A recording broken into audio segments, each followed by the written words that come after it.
Hello, hello, hello. Started streaming early in an attempt to be here on time, and then I'm still late. Dang it.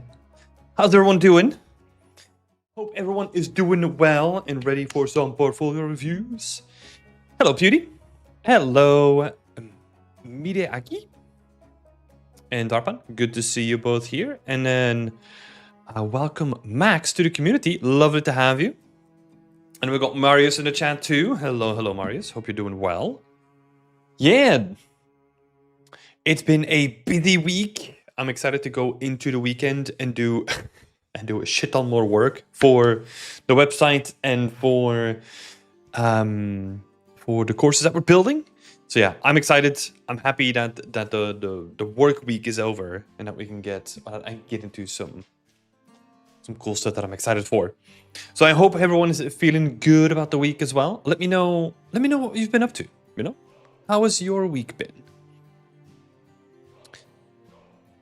Because yeah, it's also really nice. Got some nice weather outside as well. It's beautiful. But yeah, we got two people today. I don't think, looking at the portfolios, that this is going to be necessarily like a long session, which is good because I do have meetings at like 3 and 4. But yeah, we'll dive into some portfolio reviews in just a bit. And then you know how it goes. We're just going to be chatting. We're just going to be talking about stuff. Which is good. I don't think the community has brought up like any big sort of topics. I think everyone is just like on the grind for like the team challenges, honestly.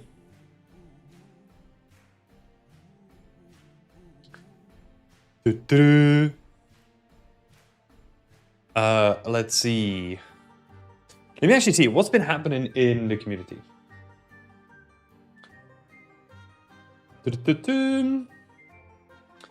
Oh yeah, we had some people posting about like the Naughty Dog's brutal art test. I have not watched that yet, but art tests are always like an interesting thing to talk about. And then there was some stuff about yeah, I mean some industry updates, you know, some industry updates. I don't want to go into it too much because of course it's about AI. But yeah, the industry artists are really interesting. Like we used to actually have our own artists that we used to do as well.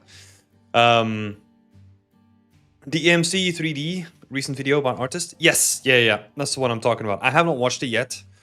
I honestly tend not to consume too much content about like 3D. So yeah, I'm not too up to date. But what did you think about it, Leia? Have you watched it? Be curious to hear what you think. But yeah, we used to actually have our own artists as well that we used to do. So I basically set up... I did this exercise where I set up like fake companies that then would like try to hire you, and we did like fake artists as a part of it too. I still have them lying around like somewhere, which would be pretty interesting. Pretty interesting. But yeah, I would love to make some more videos in the future as well, talking about some of my thoughts about some stuff too. But I need to find time. I think my schedule is planned to somewhat open up in June. So I'm already thinking how I'm gonna shit my time between my normal contract work and then other stuff too. So yeah. But yeah, those artists were pretty interesting, the way that we did them. At that point, honestly, I didn't know too much about like how to properly set them up as in like the system behind it, so that we could like easily scale them up. But it is something that I honestly want to bring back, just as like a little test for people to do, like a test, like an actual artist, you know? Because I think for a lot of people, I think what really scares them about an artist is just how inaccessible it is. You know, as in like, you don't know what you're gonna get. You don't know what a brief looks like. You don't know what they're telling you to do and all that kind of stuff, right? It's just like the whole thing is just like really obscure. And honestly, for the most part, it's actually, I want to say it's pretty simple. You know, it is just a test. But I think a lot of people still miss the mark when it comes to actually reading what the test is about. 200 hours for an artist is crazy. Let's see. It's a good video. I think it gives great insight into a studio mentalities as well as how much people are willing to invest to get in. 200 hours for the fan art for an artist is crazy. I don't think it is, though. I mean, it is crazy in the sense that that is the amount of time that you have to dedicate to get into a studio like Naughty Dog, right? But here's the thing. As long as people are willing to do it, that is not going to change. Right?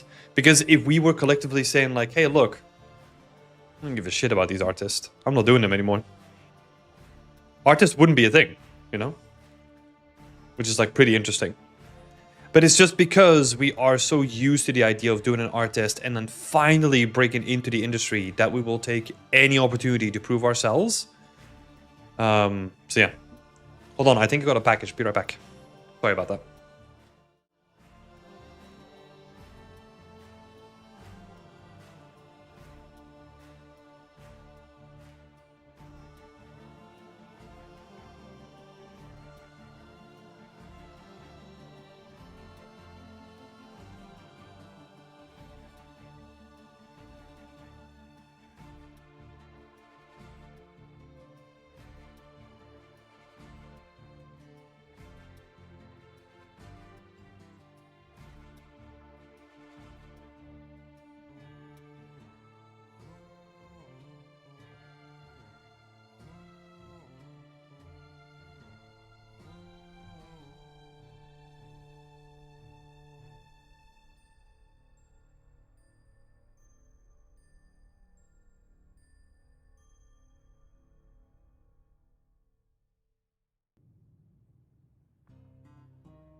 All right, sorry about that. But yeah, we were talking about artists, right? I have done multiple week artists. Yeah.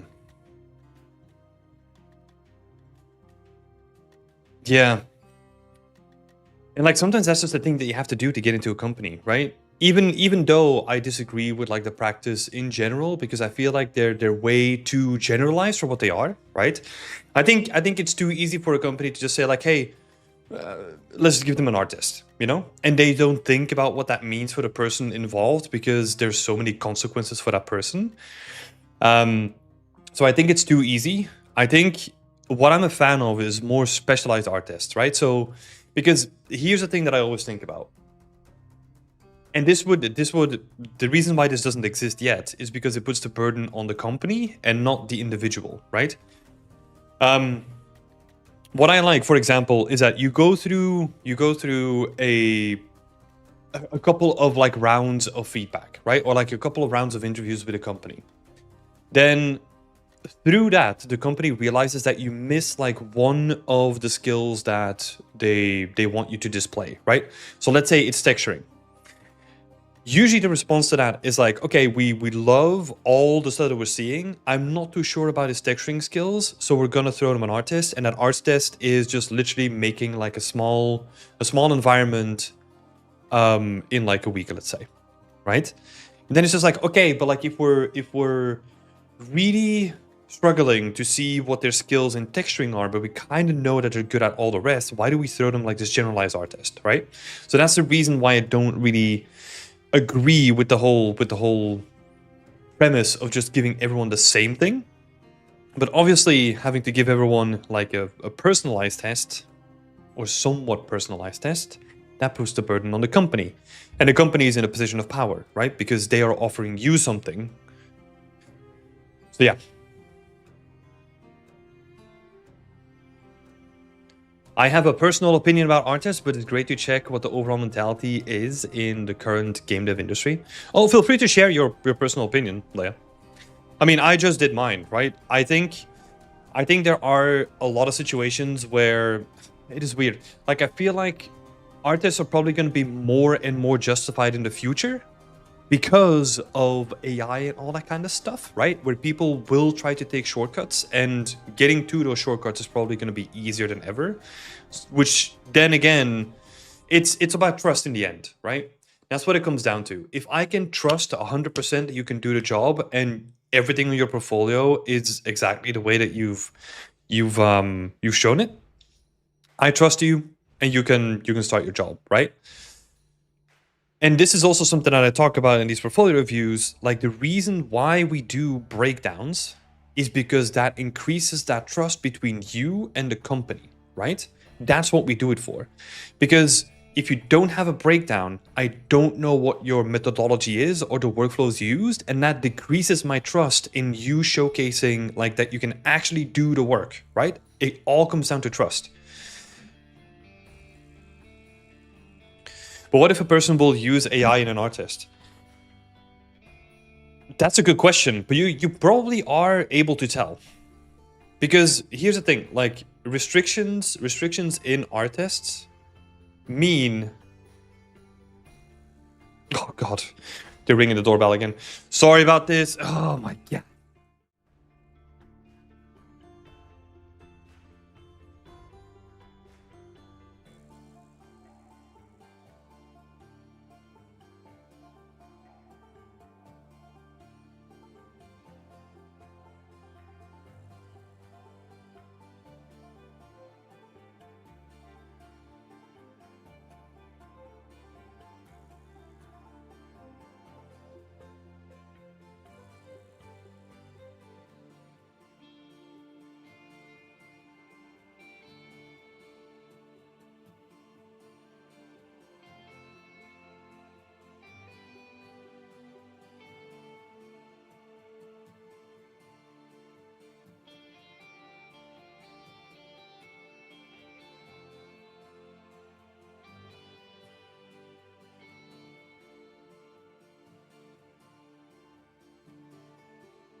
All right.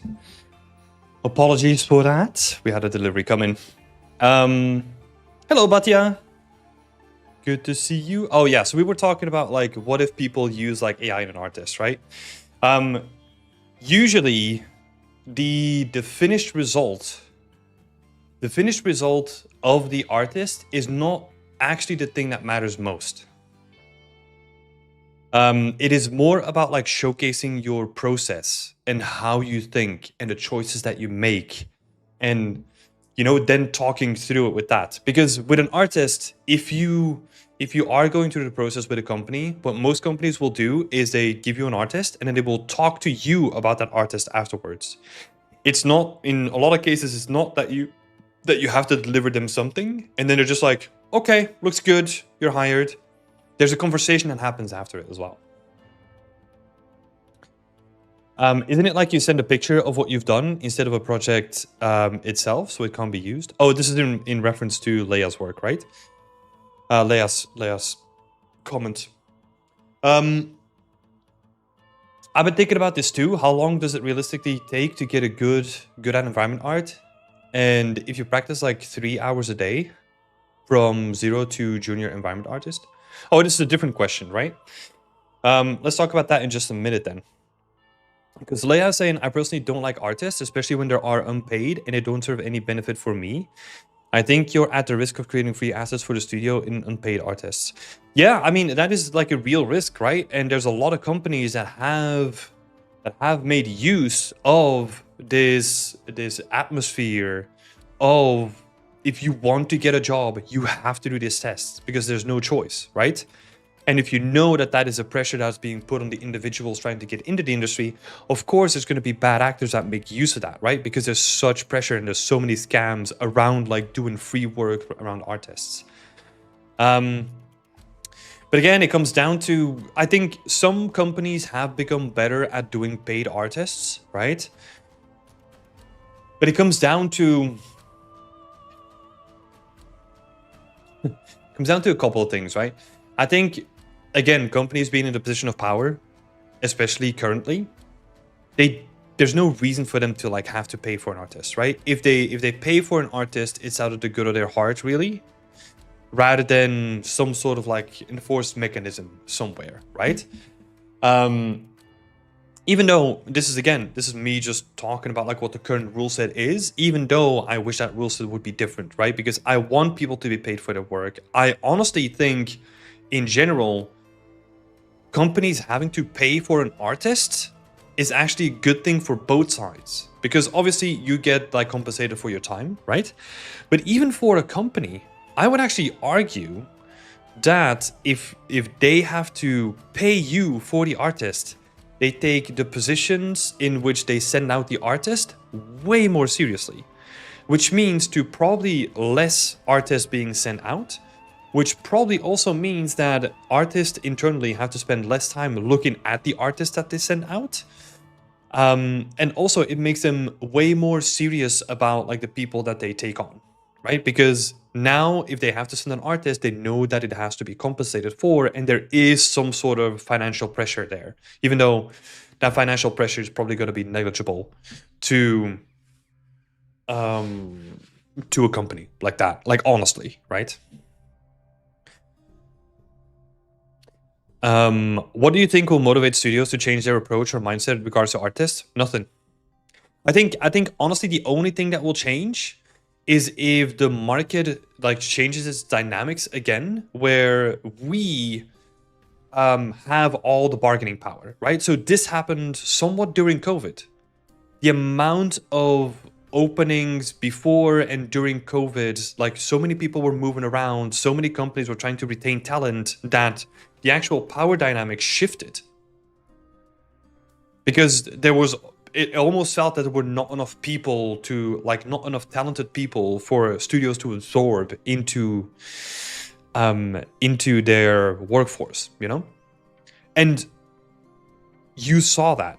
Like, I was going through my inbox and I was looking through all my emails and like all the, not the job offers, but like, you know, when recruiters reach out to you and like, hey, are you open to talk about a position? There were so many of them during that day because studios were really looking to retain or gather like more people with experience specifically, right? That is the only thing that will change the mindset when it comes to artists. But honestly, the more that I'm talking about this now, if you are trying to attract like more talent, like experienced talent specifically, right? The likeliness of you sending them an artist is going to be diminished anyway. Because that goes to Darpan's question.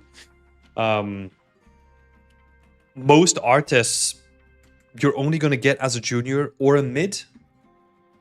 I honestly think that if you are a senior and they send you an artist, if like a decade of experience at that point is not enough, I think that says more about the company than you individually. That's at least my stance on it. So if someone were to send me an artist and, for example, no, I would just not take it. Unless if it's really well compensated for, you know? But I would actually, this is the thing, right? Like if that is the position that I'm arguing from, I would actually ask them more than my base rate to then sacrifice my own time on top of all the stuff that I'm already doing to then do an artist for a company, right?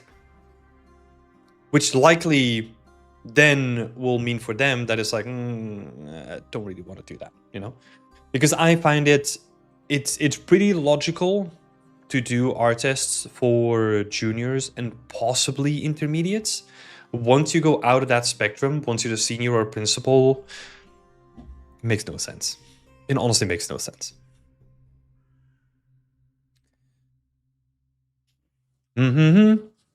Nautala is saying it's so normalized now, though, that it's not really an option, especially for juniors, to refuse to do them unless they have outrageous requirements. Well, here's the thing, though. 10 years ago, that wasn't an option either. Like, it has never been an option. Like, it's always been this simple. Like, if you want to get that job and they ask you to do the art test, you have to do the art test, otherwise you don't get the job. It's that simple, right? If you really want to work for company X and company X asks you to jump through a certain hoop, you will have to jump through that hoop to get into that company. That's it.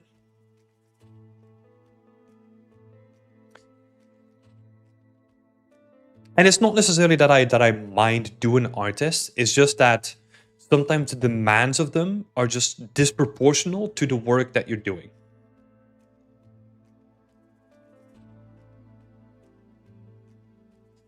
Yeah, as simple as that. I don't like the idea of putting that time in for free, but it's not a choice really. Yeah, and here's the thing, right? Like, I agree with that point. Like, I would hope that all companies would compensate you for your time. And to be fair to the industry at large in a very generalized way, we have gotten way better at this than it was, right? Because back when I was doing art tests, makes me sound so old. And this is like, let's say 10 to 7 years ago, no one was even having a conversation about paid art tests. Because it was more just a thing like, hey, we're this cool company. You want to work for us? That's what you have to do. And it was just like, okay, yeah, sure. Let me know what I need to do, and then let's go, you know? But it's more and more of a standard now, where like companies realize that they can score. It's gonna sound weird, but they can score cultural or perception points with paying for art tests. What I mean by that is, let's say you do a paid artist for company X. You are going to tell people about that you did that paid artist for company X, which means that you increase the standing of that company within like those circles, right? This is not something that you see online, but this is something that I bet you that if you talk to people who are doing artists and they're paid, if you are a person listening to that conversation, you are going to put that company on like a slightly higher pedestal towards other companies now. Leia saying, I had 2 online meetings with a studio before they even mentioned an art test. I would personally prefer it in a way. I personally prefer it in that way because you are able to get a good sense of the person before an art test. I would rather have 2 meetings, 1 hour each, to hear that I'm lacking in a skill than doing a 50-hour art test and then getting the same kind of feedback. Yeah, but here's the thing, like, a meeting cannot test you for the same things that an art test can. Because you might be really good at explaining everything, and then once you have to put the work in, you completely fall apart. That's also why I think an art test is a unique thing, because it does put the pressure on you, and if you then can't perform under pressure, it gives you a really good indication of what the person can do within an actual working environment, right? So I think that's why I'm personally not against the act of an art test. It's just that they're just treated in like a very lazy way, and obviously most of the time they're unpaid, which is the thing that needs to change. But the actual thing that it's testing for is actually valid. We just have to be, as an industry, we have to be more specific with how we use them, and we have to compensate for them. Because I can guarantee you, like I have been in meetings with people that I'm like, wow, okay, yeah, this is going really good. I love what they're saying. I like their personality. I love the way that they explain things. This is really good. And then you put them in front of a PC, and not like me supervising the PC, like in the same room, right? But you give them an art test, and they come back and they just under-deliver. Now that has like I mean, I've done the same thing, right? If I'm open about my artists, I think I've always had a certain sort of confidence towards the work that I've done, but then I've also done like really bad artists. Maybe even in circumstances that were like a little bit outside of my control too. But that's the thing, right? Like if they ask you to do a test and you underperform, then that's it. That's the end of that story. Because I will also say, and I've said this openly before, I have done 5 or 6 art tests, most of them around a week, if not more.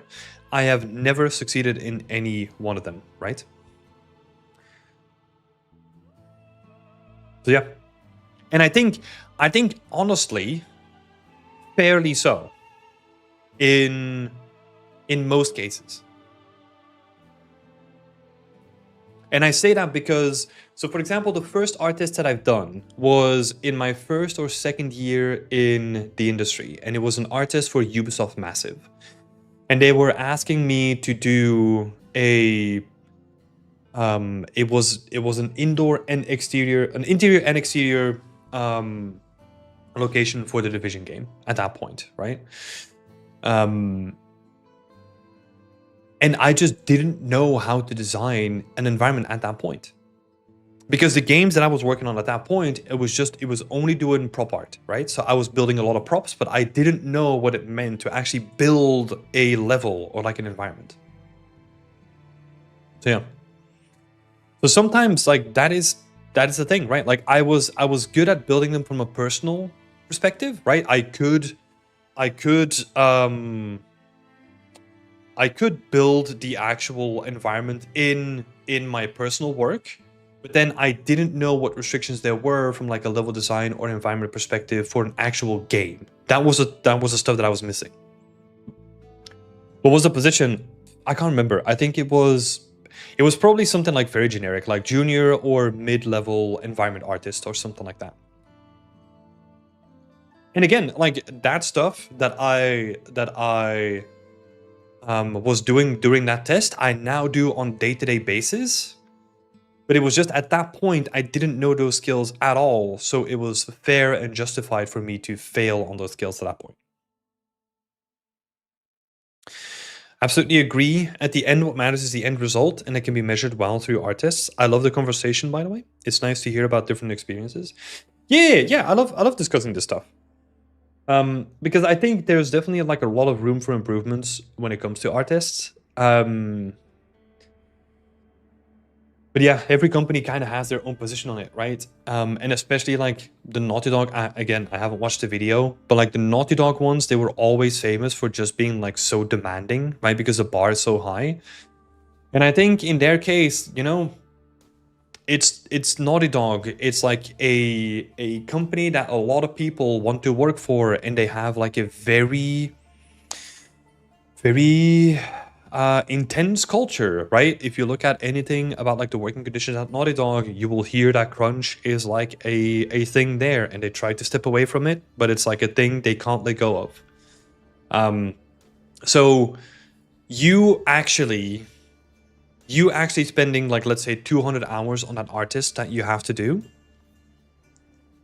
it's sort of also preparing you to get into the company that Naughty Dog is, right? Or potentially was. I can't speak to current situations, but that was definitely the thing that was happening at Naughty Dog.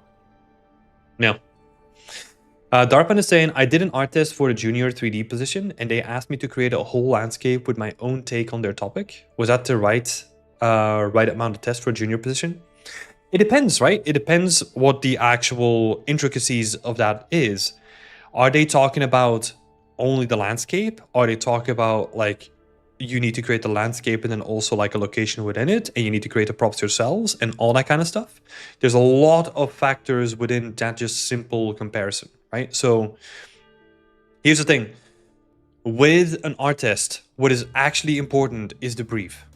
Because if you just look at like, hey, here's the brief, we want you to create like your own environment inspired by our thing, I wouldn't call that a test. I think that is just like an excuse to get like some free assets potentially from you. Because a test would actually put up some really specific really specific guidelines of what you can and can't do. And sometimes, for example, the first test that I've done for Ubisoft Massive, right? They actually gave me a bunch of assets that I could use. And they specifically asked me, like, you need to create like 1 or 2 assets yourself that relate to storytelling. You need to create like an exterior and an interior scene, and they need to be purposely fit for the level design of a Division game, right? So it needs to be gameplay centric, and you need to keep metrics in mind too. So it's like, and I'm sure that I'm glossing over like a bunch of stuff, but it was actually very thorough the way that it's all laid out. This is why my advice to do like an art test is like read the brief, and read the brief again. Because the first time you read it, it's like you're excited. You want to get into it immediately. Don't do it. Read it again. You're going to notice some things that are going to stand out that you didn't read the first time because you were too excited. And then you read it again because the previous 2 times you were still too excited, so you want to read it again to make sure that all the little things like really come to the forefront, right? Because with a good explanation, they actually, and this is the same on applications, by the way, right? Like applications will oftentimes reveal what they are looking for exactly if you are able to read between the lines. But it's just because what we do is like, oh, I'm excited for a job. Okay, I ticked most of the boxes, apply. That's it. And the same happens on like an art test too. Mm-hmm. There was a question here before as well, right? So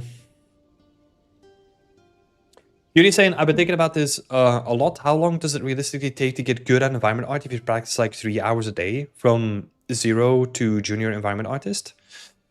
I know it depends on the person, but what do you think? Well, here's the thing, right? Like it's the argument of quality over quantity. Because if you spend 3 hours, and we're going to make this really clear, right? If you spend 3 hours of your day looking at tutorials, that means nothing. If you spend 3 hours like in Blender and you're just modeling and booleaning and all that kind of stuff, that is okay. But is that the thing that you need to do at that time?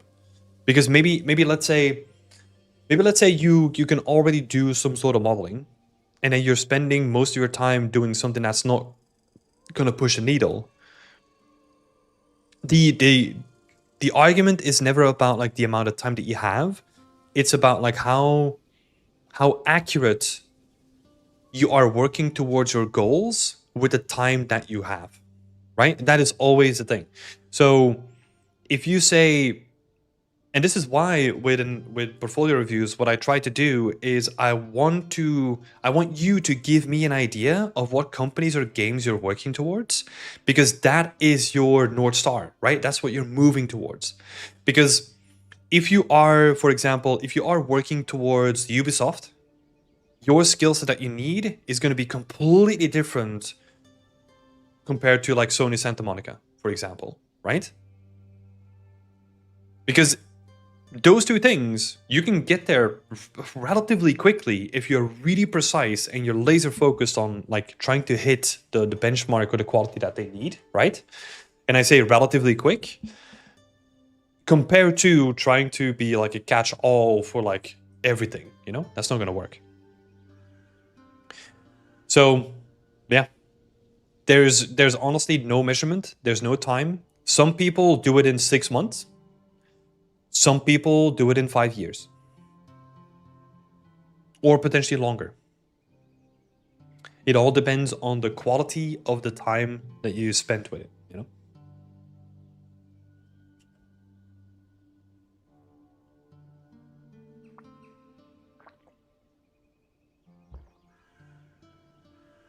Have you watched the new Metro trailer?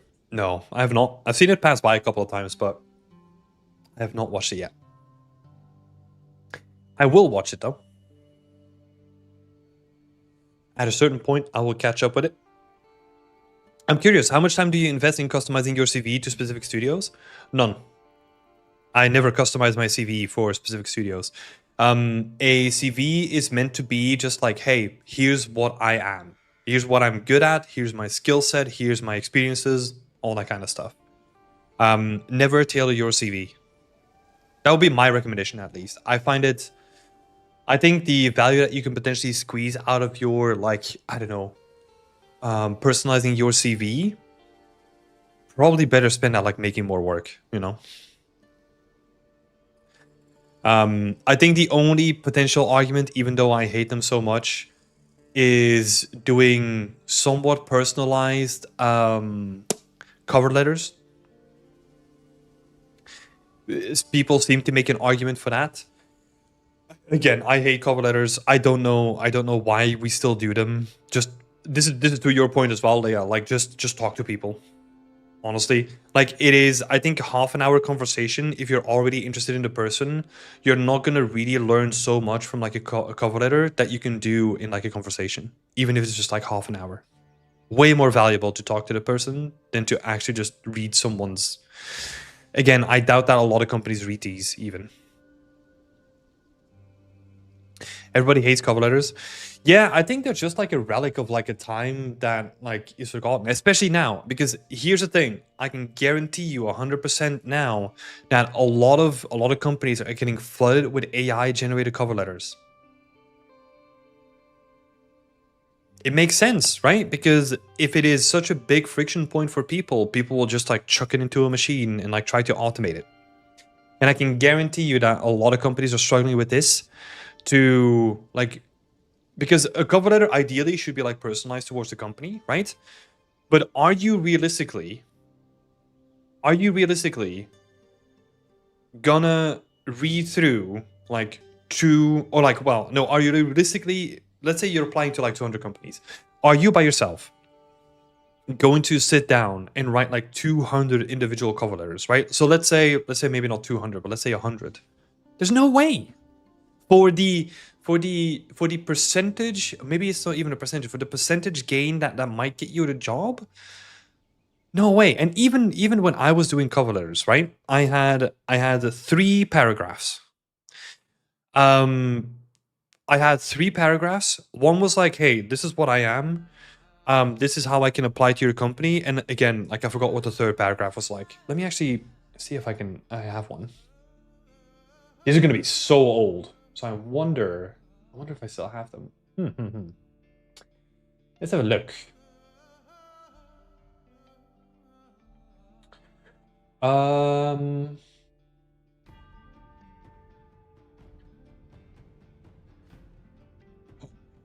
My cover letter templates. Oh my god. My cover letter for Naughty Dog. Oh my god. Okay. Right, is anything here still relevant? Can I just show this? Okay, let's just put it on screen. Let's have a laugh. My cover letter for Naughty Dog. This is 2018, so 8 years ago. Dear Naughty Dog, first of all, if you're reading this, thank you so much for taking the time to do so. Well, here's already, I'm setting them up for like, ugh, if you read this, you know, thanks for even opening this thing. Because even I knew that like a lot of companies don't do this at that point, you know? I'm writing you because I'm interested in the environment artist job that I found through the ArtStation boards. So allow me to introduce myself for a bit. I'm a young 26-year-old environment artist with a big passion for environments. Level design. That's bullshit. I didn't know about level design. I didn't even know what that meant at that point. Oh my god. Okay, and environmental storytelling. I have a solid education from Howes Digital Arts and Entertainment, a well-renowned school in Belgium that gave me solid education both on technical and artistic level. When it comes to my professional experience, I've been working with frontier developments for 3 years as an environment artist with a lot of variation in the work that I got in touch with. Over these past couple of years, I've been in touch with modular kits for wall sits in Planet Coaster to bespoke props and buildings in Jurassic World Evolution. And more recently, I started focusing on foliage for an unannounced project. Right? Okay, this is already for a hyper-specialized company where they really want to see you becoming like the best person in that job.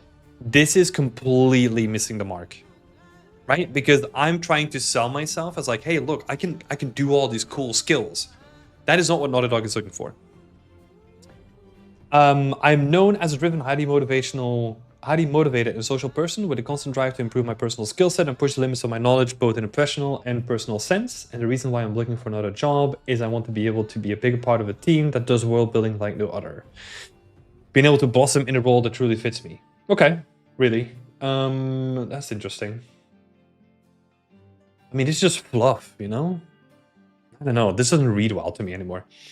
Saying all this, I do realize that it would be taking...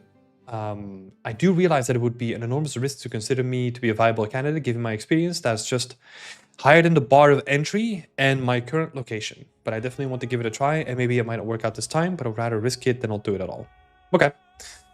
It's really interesting. Like, I'm downplaying myself here. Like, I'm really literally shooting myself in the foot with like, this last paragraph, you know? I don't think you should do that. Like, I think you can probably word it way better. You can probably do it way better in terms of like, I don't know, I'm looking for my next adventure and I'm really excited because X, Y, and Z, rather than, hey, I know it would be like enormous risk for you to like hire me, so here's reasons why you shouldn't hire me, you know? So that is like the way, yeah, it's completely different now, right? Plus also, here's the biggest thing I think. If you have to take into account that if you look at this cover letter, you've already seen my portfolio. I had no level design experience whatsoever. And then I'm coming in swinging with like saying that I know level design? Nope. Nope. I think a person will read that and they're like, yeah, okay, that's not level design, dude. Come on. Yeah, interesting. Interesting. I think, do I have another one? Let's see.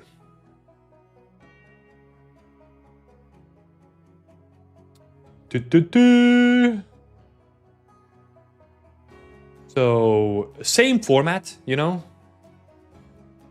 I used to actually write these from scratch. But you can see the same things are coming through, right? Like, I enjoy being sociable with other people around me, and I know that I know the team as well as getting to know the team as well as as well as pitching in. Yeah, interesting. I always cringe at my old stuff, so I relate. It's honestly not necessarily that I cringe at it, you know, because it's interesting. Like, I think anything that you do, it is an opportunity to either fail and learn from it or succeed through your actions, right? That's the way that I look at it. So I try to frame everything in like a positive way where, sure, this at this point, this was like my best foot forward, right? Because I was like, dude, I want to do other stuff. I want to work for other companies. Like, how do I do this? Like, I'm going to rewrite apparently like my entire cover letter from scratch for every company, or not every company. That's a lie. For the companies that I really wanted to work for, right? So this is me putting my own best interests forward. So that's the way that I kind of look at it, right? And then, sure, from like an objective perspective, I could have reworded and like rewritten this way better to be more in favor of my chances of getting in, because you can tell, right? Like, the language that you use is very indicative of how you feel about your current skill set, right? So I think my skills, it's like, no, you're not thinking. You should have a little bit of pride and confidence in like your skill set currently, right? And then obviously the wording. Another thing I really enjoy is pushing myself outside of work, blah, blah, blah. Let's see. It also feels very chaotic, you know? In my head, I thought I was like a more organized person than this, but apparently like 9 years ago, I wasn't. During my current job, I'm responsible for modeling in Maya and ZBrush, depending on the requirements of the model. So I'm versatile in the way that I handle things. I also use null or xnormal for texture baking and eventually texturing in Quixel Dedo. This is weird. I don't know why I put this in here, because this is all things that you can show through your portfolio, you know, which is interesting. Yeah. Let's see. Is there another one? Do I have my old? Dear Ubisoft. Oh, this is the same thing. So you can see that I'm copy pasting stuff now. Yeah. This is the thing that I had in mind, probably. Let's see.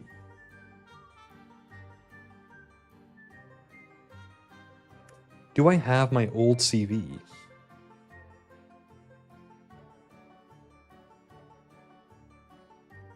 Yeah, I don't think so. Let's switch back. Let's have a look.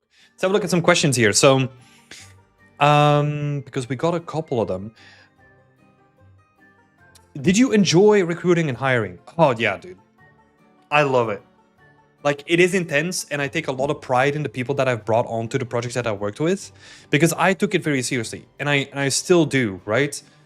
It is the way that I always looked at recruiting and hiring was like, you get to bring out the best in that person by putting them in a place where they can prove themselves, right?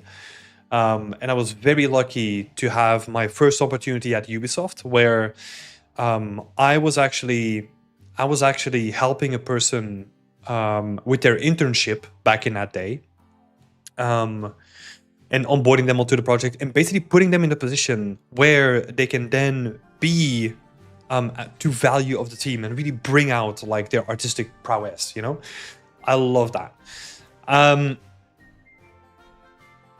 Yeah, so that was good. But yeah, also the hiring process. There's something that I like, and that's also the way that I translate that now in portfolio reviews, right? I know the way that works because I've done it myself. And it is rootless. And there were a lot of times where I would have wanted to hire a person, but you are still fighting with the restrictions of the company, right? Because obviously companies don't have like endless budgets. So who do you pick, you know, and why? And trying to formulate why. Because we used to have these sit downs where you would do an interview separately, right? Or we would do like interviews with two. So it would be me and another artist. We would do an interview. Then we would hand them over to the next person, which was like, I don't know, let's say QA or level design or system design or whatever. And they would talk to them as well. At the end of the day, we would then gather in a room and tell everyone in that room about like yes or no for that person, right? And then also why. So sometimes you actually had to defend and stand up for that person. And if you then sort of like won that argument, I would say, I kind of had this real sense of responsibility of like, okay, I fought for this person. Now it's my responsibility to make it work, right? But no, I loved it. I loved it. If I had the opportunity to get into hiring or like recruitment again, I would do it. No, not a blink of an eye. I would hesitate on that. I really do love it.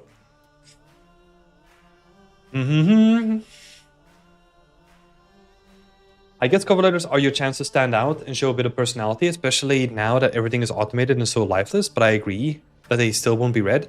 Yeah, but here's the issue that I have, right? Like with all the current day tools, cover letters have become automated and lifeless themselves. So I don't see the value of asking for a cover letter anymore, because I think the way that I look at it now is that you look at a person's work. If you put them in a bucket, right? You like them, okay, they go into the like bucket. If you don't like them, they go into the dislike bucket. At the end of the day, you pick up your like bucket and you go through that bucket again, and you see the people that you wanna filter out and talk to, right? Talk to them. You already like their work. Ideally, they showcase that they can do the work as well. Just have a conversation with them. Half an hour. That's all. Because from that half an hour, you're going to get so much more than the actual CV stuff, right? And that half an hour is not about technical skills or anything like that. It is literally just like, hey, you know, what do you want to be? Where do you see yourself in 5 years? Like all that kind of bullshit, you know? Yeah, ask about the person's ambitions and talk about like who they are and why they're interested in art and why do you want to join this company? And like you get some like really interesting talks. Out into the Blue is saying they use AI to go through it, through the cover letters as well. What What a loop. Yeah. It's always interesting that people come out of the woodwork when you mention AI. Like, people seem to jump into the chat. Suti the Magical Bear, I love the name. I've been turned down by the last 3 applications, and I'm pretty sure AI is filtering and responding. Yeah, that would make sense, you know? Like, at least for the big batch of people, for sure. Yeah. Because honestly, like, the filtering process to filter out like a bunch of the people that don't even like get the minimal is actually really tedious and can be automated like really quickly. So I can definitely see that happening. Not that I'm saying I agree, but I don't think that's how the majority of recruitment is taking place. Yeah, I think so. I think you're right on that, though. I think in bigger companies, the way that it works is that you don't really look at the work. You have a recruiter who ideally, but very optionally, has an idea of art, right? And then they just look at the checkboxes and they kind of gather like the first batch of people. They then whittle them down to like a selection of like a couple of people. And then they put them forward to the artist team. The way that we did it at that time at Ubisoft was that we had our own internal system where artists would actually be able to look at all the people that are applying for the job. And it was basically like you go on that platform and you have a look, and if someone really stands out, then you can tell, or at least there is an option. This is not like a set in stone process, and it's probably changed by now. But there's an option for you to, like, let's say, oh, this person, they're great. I think we should talk to them, you know. Jammy Dollar. What can we do to avoid getting filtered out? Just make great work. Great work and show it off. It sounds so silly, but that's all it is. That's what I love about art. Right? Like, if you make great work and you do breakdowns and you talk about your process and all that kind of stuff, that's the way to get in. That is it. Sure. I mean, you also need to have like a nice personality, right? Because you can make great work, you can show breakdowns, but if you're an asshole, yeah, you're probably not going to get into the industry most of the time. You might get lucky, but you won't last. But it sounds so simple, but that's what it comes down to, you know? It really is that simple. And that has like a lot of connotations to it, right? Like, I mean, there's a lot of weight to just like getting better. And that's, I mean, look at any portfolio review that we've done up until this point. You can see common ground there, right? Or common feedback that I have for people.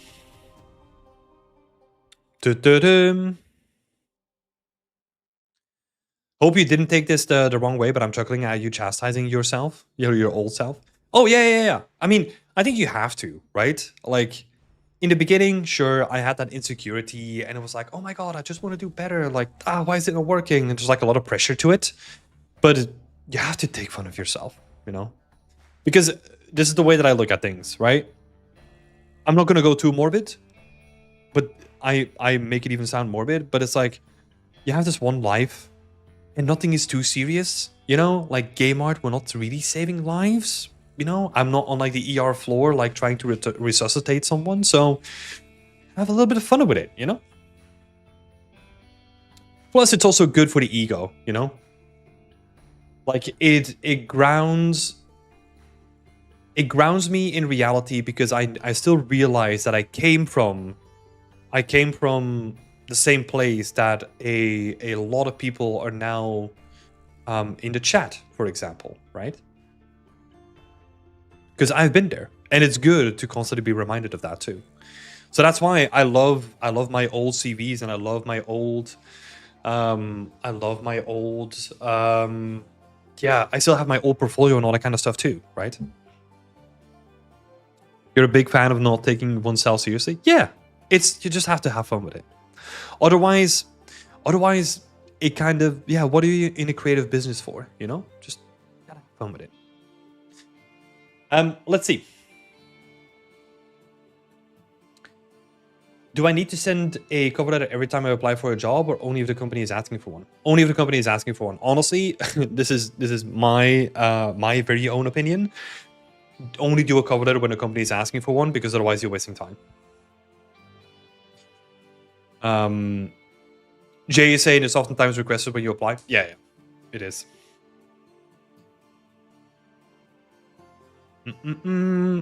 Yeah, I mean, Jay's in the same mind, apparently. I wouldn't go out of my way to send one if it's not part of the application. Yeah. Could you show an example of a good CV? Do I have one? I mean, I can show mine, I guess. But I don't think it's honestly the best CV. It has been functional. Where are we again?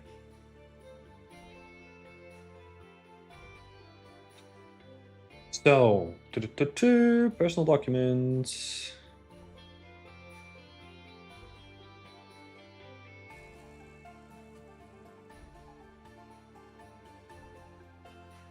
Right, here we go.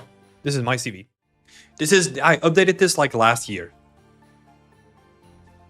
So this is out of date right now, right? I mean, this needs to be like a little bit of updated. I also this is something that I didn't take into account, like the ATS systems or whatever the hell, right? Like, I don't know if that format is actually pretty good for my CV, so don't take my word from it. I honestly prefer to have a little bit more of an interesting looking CV than to have a machine like read it perfectly 100% of the time, you know? That's my opinion. It probably got me rejected from a couple of jobs, but I don't think I care. So contact information up here, all clickable links, education, languages, software. This is what I decided to do with my software. Oh, interesting. I have like all this stuff in here too. So this is my daily software, right? So Blender, Unreal Engine, Substance Designer, Substance Painter, Jira, Affinity, Adobe, Canva, Notion, Make Automation, Source Control. I added all these in because I wanted to showcase that I can also do other stuff than make art. And this is the stuff that I do a lot of with Beyond Accent, especially the automation stuff. And then I have Knowledgeable. So because I also know about Maya, Max, B3, DaVinci, World Machine. I mean, DaVinci is probably almost daily now. But yeah. And then skills, understanding of art fundamentals, advanced modeling techniques, understanding of scalable game art creation techniques, creating worlds within performance, building logical and believable locations, open world location design. Honestly, a lot of this feels like it's very similar, so I could potentially like optimize this. And then technical skills using blueprints and geometry notes, team management, mentoring of junior artists, documentation of workflows and pipelines. And then rest of it is literally just dedicated to my work experience. It's always like company, position is prominent, and then the games that I worked on, you know? And then the games, the things that I did within that game, right? As much as I can say about it. And then the timeline of it next to it as well. That's about it, you know? Pretty simple, pretty straightforward. Again, like a lot of people have their CV publicly available on their portfolio, right? So go and look at like your favorite artists, see if they have a CV, download it, and have a look at it. But yeah.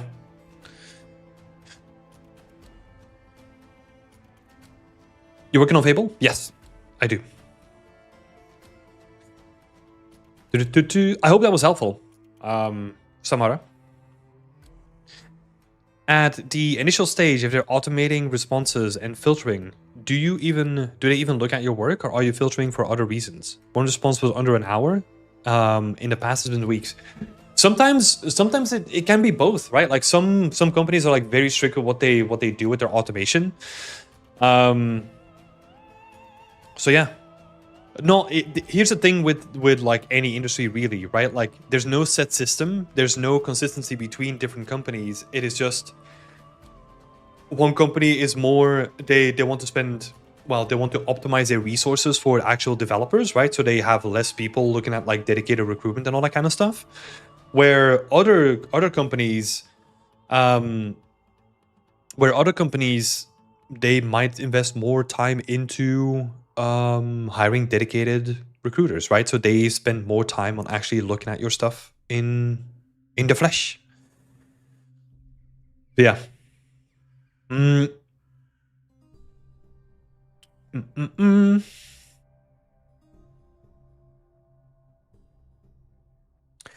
Let's see.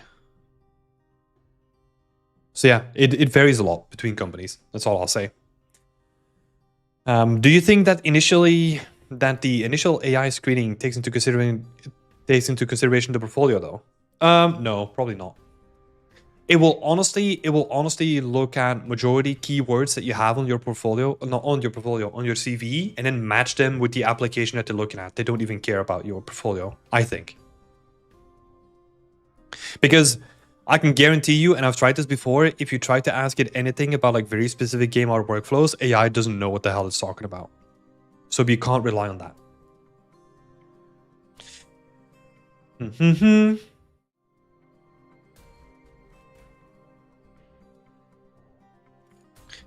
Laughing at your past self is free and feeling shame too. So why not choosing to have a good feeling, have a good laugh? Yeah, exactly.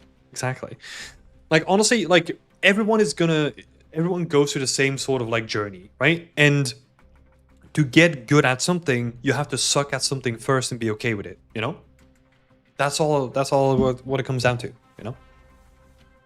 So it's literally like, oh, I'm wanting to learn a new skill. You have to realize that you're gonna suck at it first, and that you're gonna get better at it over time. The more time you spend on it, right? Yeah. How do you recommend filling the CV when you don't have relevant work experience yet? Anything. I think as a student, like any game jams, any team projects, anything like that you have like an actual link to your portfolio, and we can actually look at the work that you've done.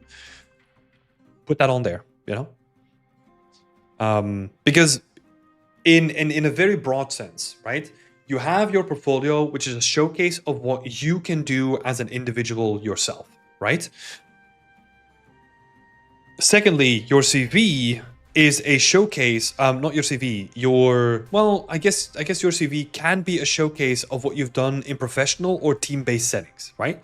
So if you then showcase like game jams or art jams or whatever you've done, that is sort of like, I don't know, even in university, right? When you do like a collaborative project, put that on there, you know? Or anything that showcases that you're actually willing to do the work.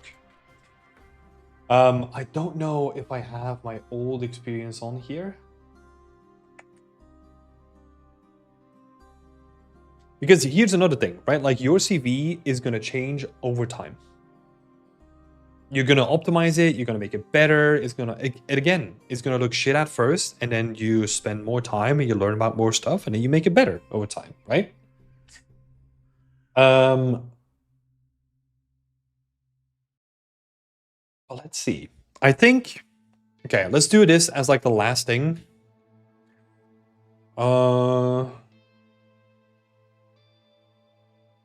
We'll do this.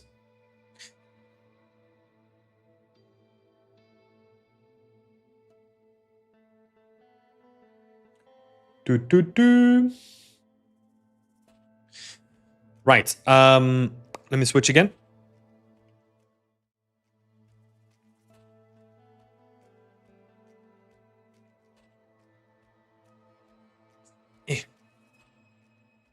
Right, so my CV, my first CV is on the left. This is from, well, this is not even my first CV, to be fair.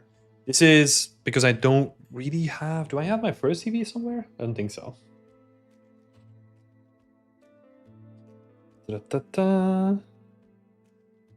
What is that thing? No, that's not it. Because I can almost guarantee you that my first CV literally had my job at the chemical company, my student job doing the dishes at like a Chinese restaurant and all that kind of stuff on it. Because in the beginning, when you don't have relevant industry experience, what is the second best thing is to showcase that you're willing to work, right? So any job that you have, anything that you can prove to just say like, hey, look, this is what I've done, dude, put it on there. And then later on, when you have relevant experience, you can decide using that. Yeah, you can see the difference, right? I think at a certain point, I also did like the classic mistake of having like skills that were like, I don't know, like how good I was at a skill was determined by like the point value that I gave it. It was like,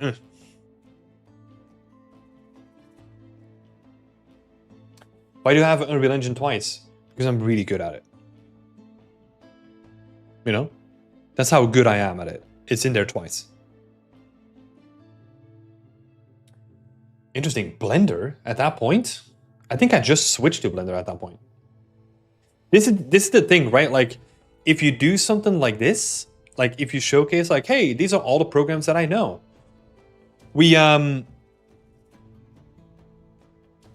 There's no separation between what I'm really good at and what I kind of know, you know, because let's do a breakdown, right? So let me grab my pen. Let's have a look here. So Maya back then I was really good at because I was doing that on a day-to-day basis. Substance Designer I was pretty good at because I loved doing that. Substance Painter, I didn't really know what I was doing at that point, probably for the most part. Unreal Engine, yes. Nald, yes. Quixel Suite, I was using that on a daily, that's good. Speed3, probably not at that point. ZBrush, probably not. Unreal Engine, yes. Again, I'm so good at it, that's in there twice, so awesome. Photoshop, I mean, Photoshop, for the stuff that we need it for, like, it's pretty easy to get good at it. Blender, nope. Unity, nope. 3ds Max, nope. World Machine, probably not. So this is the weird thing, right? Like, all the stuff that I was pretty good at is like half of this list. So I don't know. I don't know what I was trying to do. I was trying to like make it sound more fancy than it was. But yeah. I guess I was already doing some sort of foliage, no? Because I was doing the Monsters, Adventure, and Spooky DLC. Oh, okay, so yeah. Right. Okay, so I did do some foliage already, so I guess B3 was okay at that point. That's it. So that's why I prefer to have a separation between like, hey, look, this is what I'm doing on a daily basis, and this is what I can also do, right? No matter what you want to call it, do you want to call it like beginner or advanced or I don't know, whatever you want to do with that, right? As long as I can understand from like a recruitment perspective that this is what you're really good at and this is what we can hire you for, and then you also have these additional skills, I think that's what you want to get at. The actual way that you call it or how you call it, like it doesn't really matter too much. Let's get into portfolio reviews after a couple more things here. So it was really helpful. Thank you so much. I don't see many artists talking about the CV part. Yeah, it's been a while. I think there is, God, I forget his name. It's an old guy, but it was Kieran Goodson. He made a really good guide on what to do to get into the games industry, and that has like a CV part as well. It's really old, but probably still applies, honestly, because nothing really has changed when it comes to creating your CV.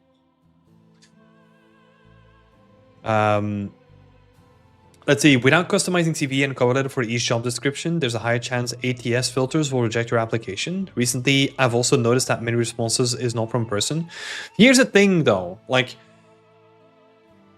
without customizing CV and cover letters for each job description, there's a high chance ATS filters will reject your application.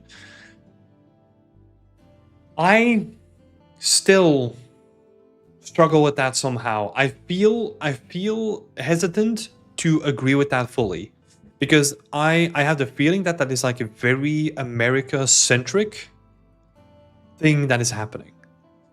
Because in my professional experience, I have really not seen, maybe it's been a while since I was involved with recruitment, right? So take what I'm going to say with like a grain of salt, at least. But I have not really seen any ATS or automatic system that is that rigid that it is not under human supervision at some point. So I'm still conflicted about this. I know that I've spoken to people in Canada that have encountered this, I know that I've spoken with people in America that have encountered this, but I have not talked to a lot of people that have encountered this um, in Europe, as far as I'm aware. And again, when I was in recruitment, we didn't really have a system, right? It was literally just like recruiters go out, they put people in the system, you get to look at those systems, like the people in there, you know?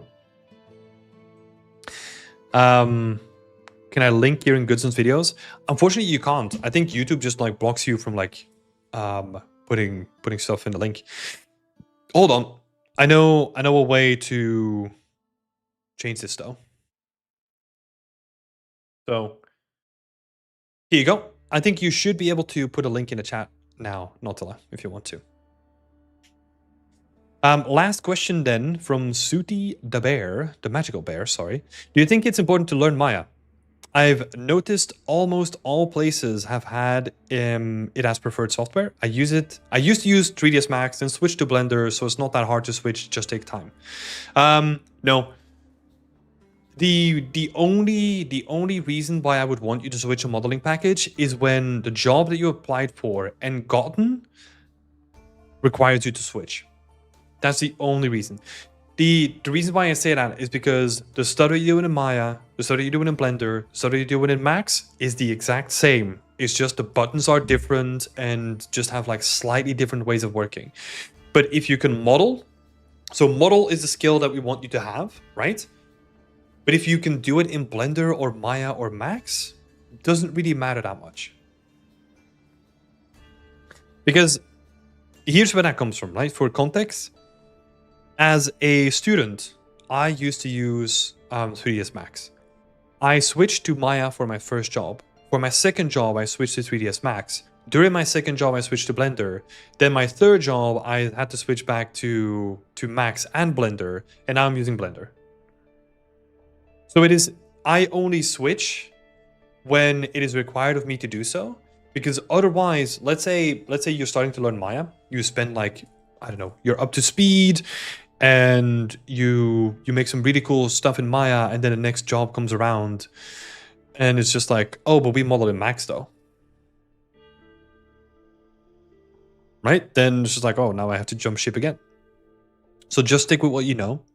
I would honestly, if you're doing environment artist modeling, stick with Blender or Max, for the reason that they are more widely used because of their modifier stack, making it like invaluable for modeling.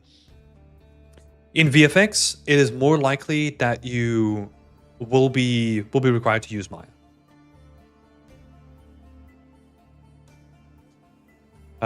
Yeah. Do you have any good podcast recommendations for game devs? I've been listening to Answered lately from CD Projekt. I've listened to a couple of them. Yeah, they're pretty good. I love to listen to like the Games Business. Like this is from Christopher Dring. The Games Business Show, I think. That's pretty good. I listen to FPS, like Frames Per Second, which is a pretty good podcast with a couple of journalists talking about the games industry. That one's pretty fun. Other than that, I don't really listen to a lot of podcasts specifically about games, though. Like, I'm so surrounded and inundated with game stuff anyway that sometimes it's nice to not think about games. But I am open to any suggestions, though. It is more I'll pick up like podcasts like here and there if the topic really interests me, you know. So yeah, if people have recommendations, type them in the chat. That would be awesome. Right. Let's switch on over to some portfolio stuff.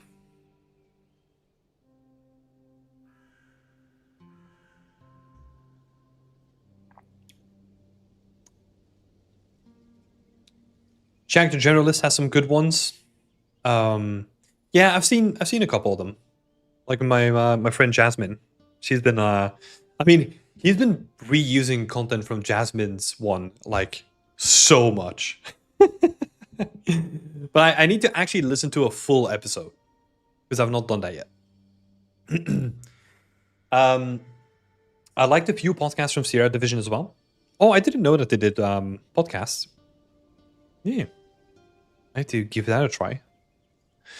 And then Jack the Journalist, I need to listen to his stuff too. Let me see. What's in my Spotify? If there's anything there. It is honestly the Game Business Show. That is the one that I listen to like a lot. And that is honestly the only game related show that's on there. Sometimes it is fun. I listen to Coffee with Butterscotch. It's three. I think it's three brothers or two brothers. I don't know. But they run like an indie dev studio, and it's more like a comedy podcast, talking about like game dev shenanigans and making it pretty funny, and talking about like the game that they're working on. Samantha is asking, did you ever work with companies in Japan? Nope. Never. The closest that I've gotten is working with outsourced studios in the Philippines. That's probably the closest that I've gotten geologically or geographically.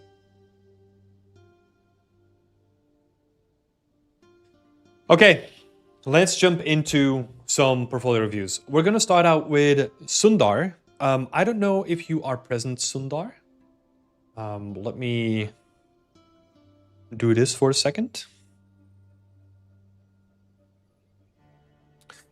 Cool. So a quick overview here. People get to put their portfolio in for review with me. I do these reviews on like a weekly basis. We're going to be talking about Sundar and Tala. Both of them are community members.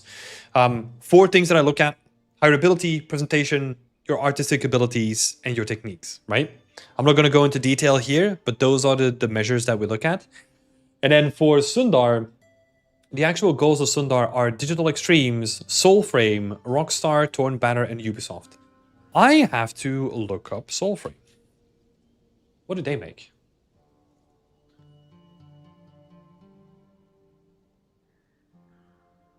Okay. That feels...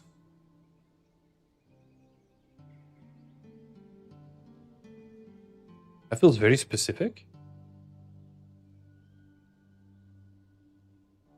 Wait, is that from blah, blah, blah? Oh, okay. It's a new game from Digital Extremes. Okay, got it. That's where that comes from. Got it. Cool. Yeah, Digital Extremes and then Soulframe. Nice. Okay. Cool. Let's have a look here. I have a couple of notes already, but let's start out with initial impressions.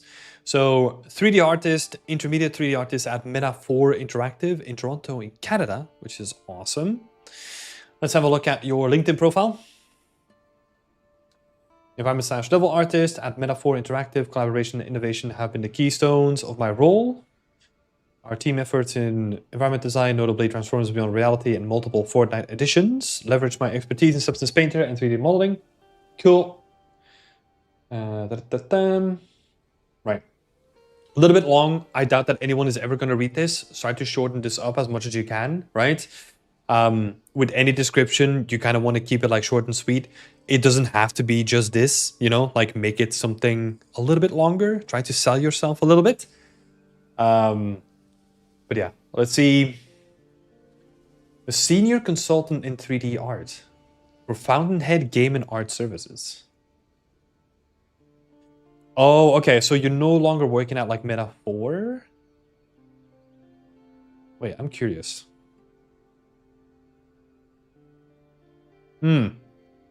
Okay.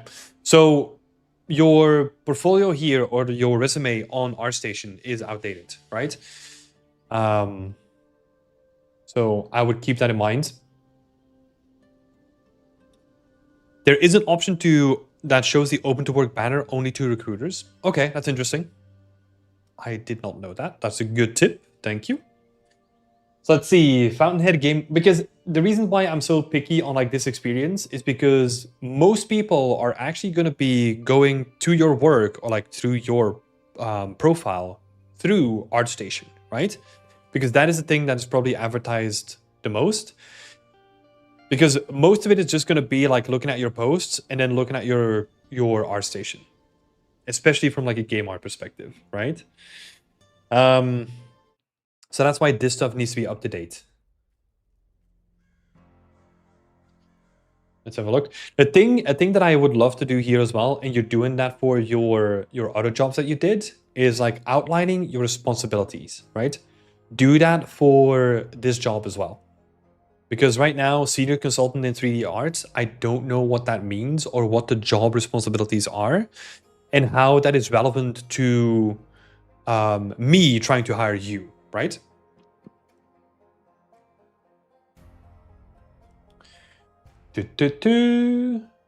Yeah, working in the industry for 13 years, which is awesome. We have like, yeah, there's like a break of 2 years in here. I'm just having a look at like your, yeah, okay, interesting. Cool. I think that's good. Please update your portfolio here. That would be good to already do. Anything in the blog? Nope. Now, first impressions of this work here. Quick initial impressions are like, this is old. Immediately, just from the thumbnail. And this stuff is very cluttered. You know, so the Transformer stuff, the Unreal Editor for Fortnite stuff, it feels like I don't really see what you've done. I'm just looking at like a bunch of logos and it feels like a sales pitch for a company rather than you showcasing your work, right? So whenever you're doing any branding or logos, don't let it take away from the actual art that is behind it, right?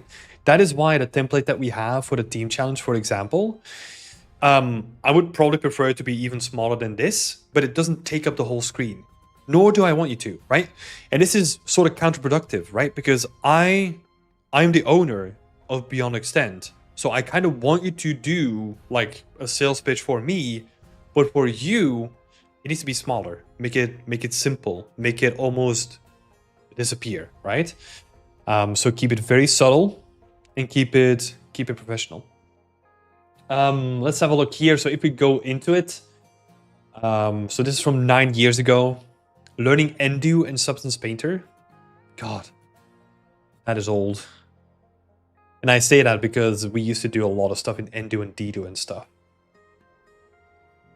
Yeah, this is just old, right? Like old work. Only show your best work on your portfolio. You don't want to show off like really old work. It's like, it's almost like, imagine that this is the only thing that you bring to the table.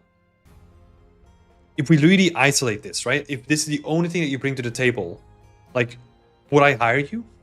Or would you hire me, right? Maybe that's a better question to ask. Probably not. And then it's like, okay, why is it on your portfolio then, right? Because what it is doing now is it is dragging down the rest of your portfolio. So focus on the quality, not the quantity. It's a little bit different when it comes to professional stuff, right? Because even if that is outdated, it showcases more than just artistic skills. It showcases like working in like, let's say for Ubisoft work, working in with big teams. Let's say you do like a bunch of VR stuff. From that, I already know that you are really comfortable with very heavy performance restrictions, right? And that just becomes like, I don't really care about the work necessarily. I care about what it is kind of showing me, right? Like from like a workflow perspective.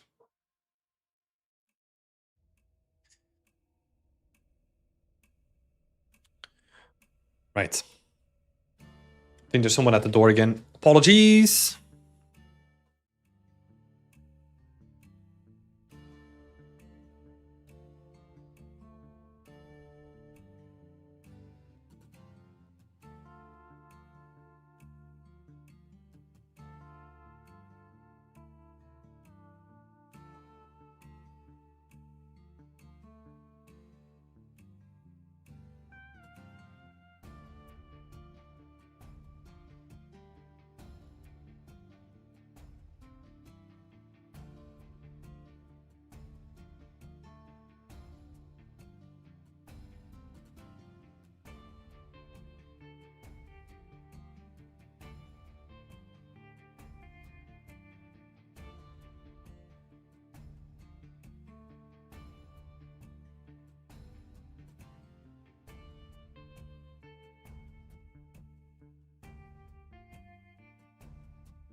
All right, we're back.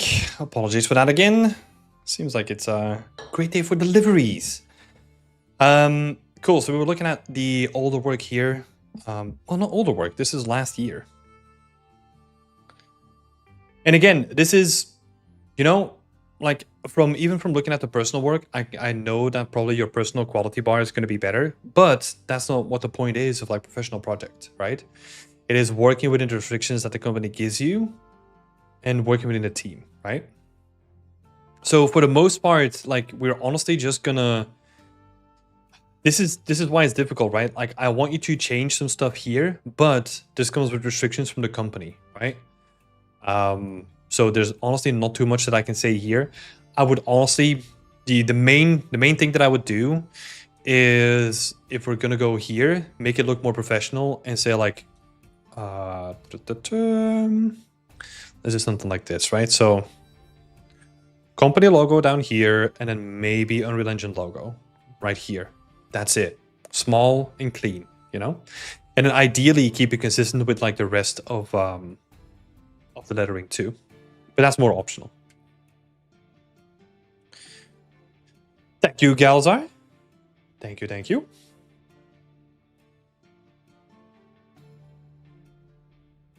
Right, so we are going to skip all of this because there's honestly not too much to say because we can't really change anything of the presentation there, right? Because with personal work, with professional work, you're just restricted with what the company can let you show off, you know? So this is the breakdown. We're going to start with this one first.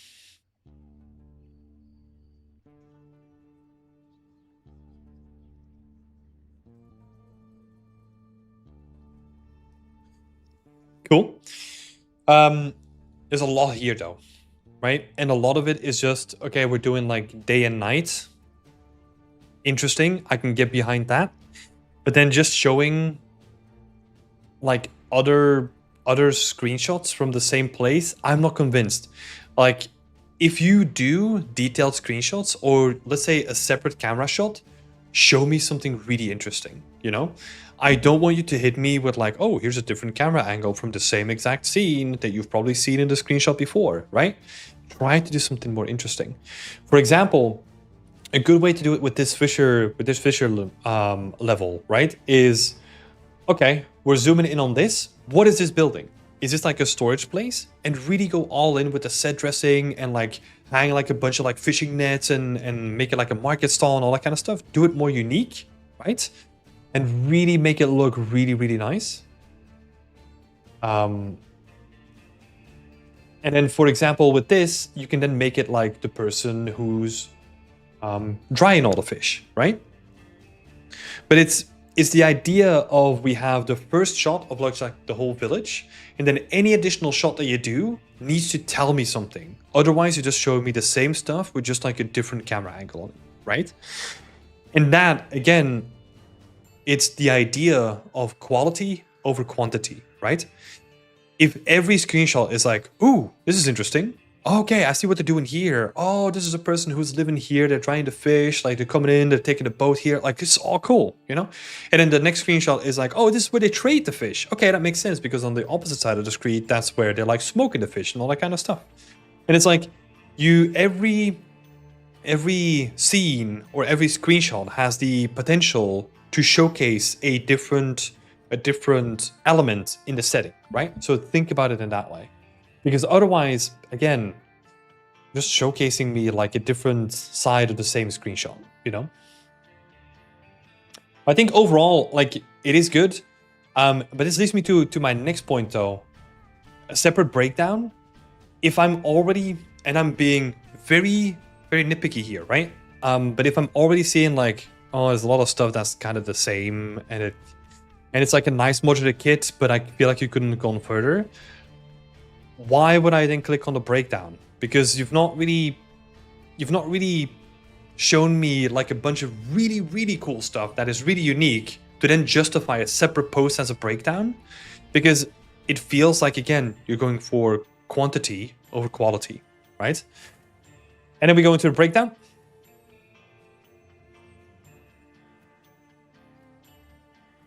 Got your modular assets.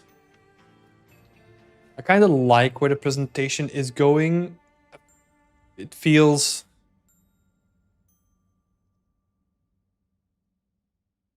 I mean, the individual assets look like quite good. I'm pretty happy with that. In terms of presentation, it is pretty basic, you know? And this comes from like a composition just being like, oh, this is where all the exciting stuff happens. So what the hell are we doing with this side, right? Kind of feels like a lot of wasted potential. And then also in terms of the presentation itself, like just a gray metallic background, it becomes like a little bit distracting. Yeah, maybe going for like a lighter color, potentially.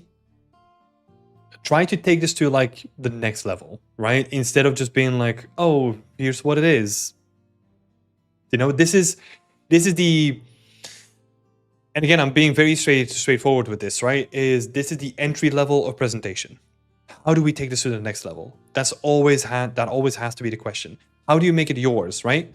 There are people... I need to actually look up and like save a bunch of people's presentation, because there's a bunch of people that do an amazing job at doing really cool breakdowns. Let's actually see if we can find one.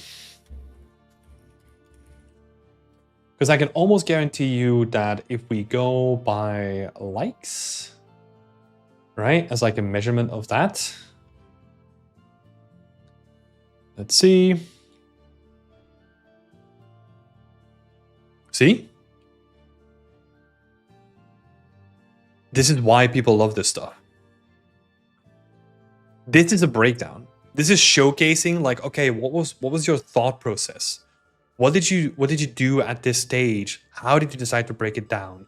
How did you use fault cards? Like all this kind of stuff. And it's pleasant to look at, you know? It is consistent in its presentation. It is really well laid out. And it's... The point of a breakdown is kind of like it's enlightening other people about the process that you use to get to the end result, right? Which is really valuable for people that want to learn, but also from a studio perspective, I can see the way that you decided to handle certain elements, right? I don't know if we're going to be... Does this have a breakdown? Yeah, see, even the presentation here, it is simple, it is elegant, but it is most of all consistent with the style of everything else, right? Everything kind of feels like it's one package. Whereas this feels just like, ooh, this is nice, and then this is like a different package that we're looking at, right? So that's the thing that I want people to focus on more. Let me see if I can find hero asset breakdown. Yeah, I wonder. I have a couple of them in my head, but oh wait, let's no, not concept. There we go. Let's do this.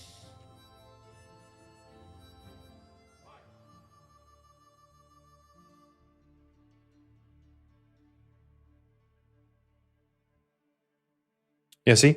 Thorough breakdown showcasing like, hey, look, this is how I did it. This is like one times a 2K map at like 1024 pixels per meter, showing the texel density, showcasing the wireframe, all that kind of stuff. This is really cool, right? And then also, again, this is gonna sound really stupid, right?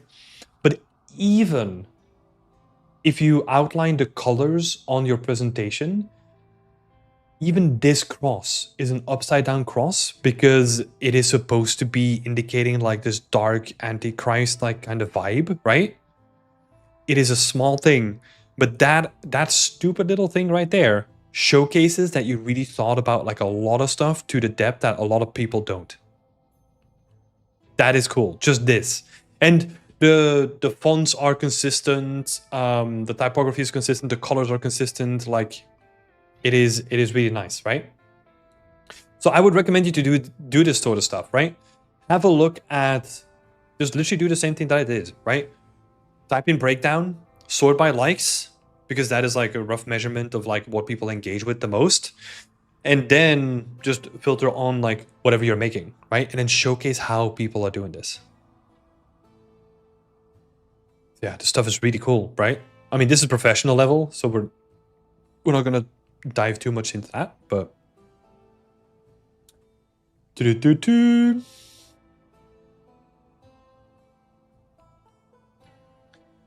let's see.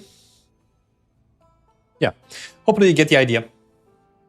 Carl Gao's breakdown on this hallway scene. Let's have a look. I mispronounced that.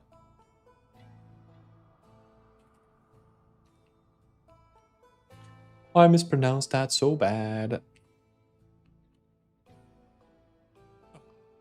I despise ArtStation search sometimes.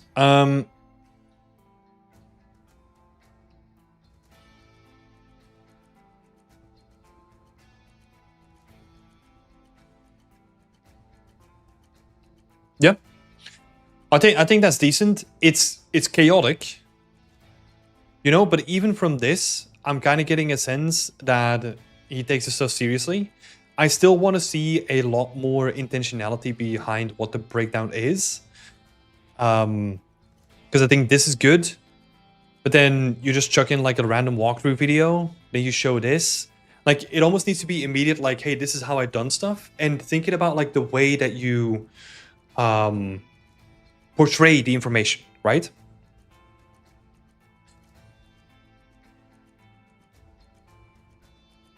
Because yeah, this has a potential to be good, right? But it's like, okay, but how did you then use it, right? Like, what is the RGB mask inside the engine, and show them side by side. Do a little bit of video editing. Some of this stuff is like really easy to do nowadays. Like, do a little bit of video editing, put them side by side, put like a background behind it. Take this stuff seriously, right? Like showcasing that you really take this stuff seriously. It's gonna sound a nitpick and might be frustrated with just me saying this, but this white bar on the side is lazy. That's what it is, right? Like not even taking the time to crop out like this image. It is just lazy. That's what it reads like, right?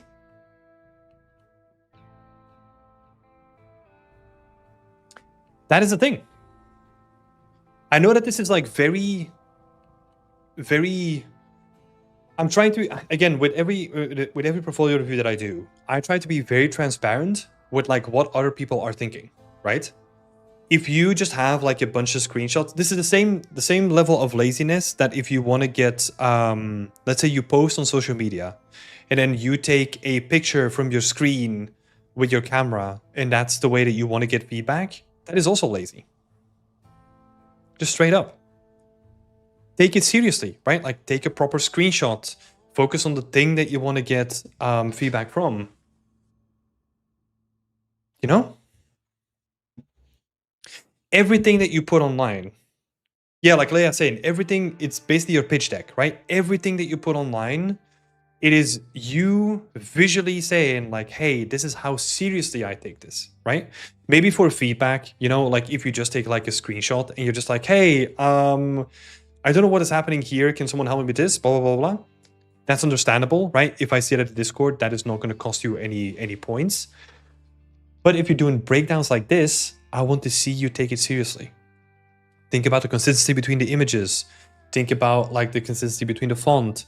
Think about the way that you're displaying the work, right? And the consistency between the images. All this stuff is really important. Another thing that I'll say, this breakdown doesn't need to be like a separate thing, right? Just put it together. It doesn't need to be separate.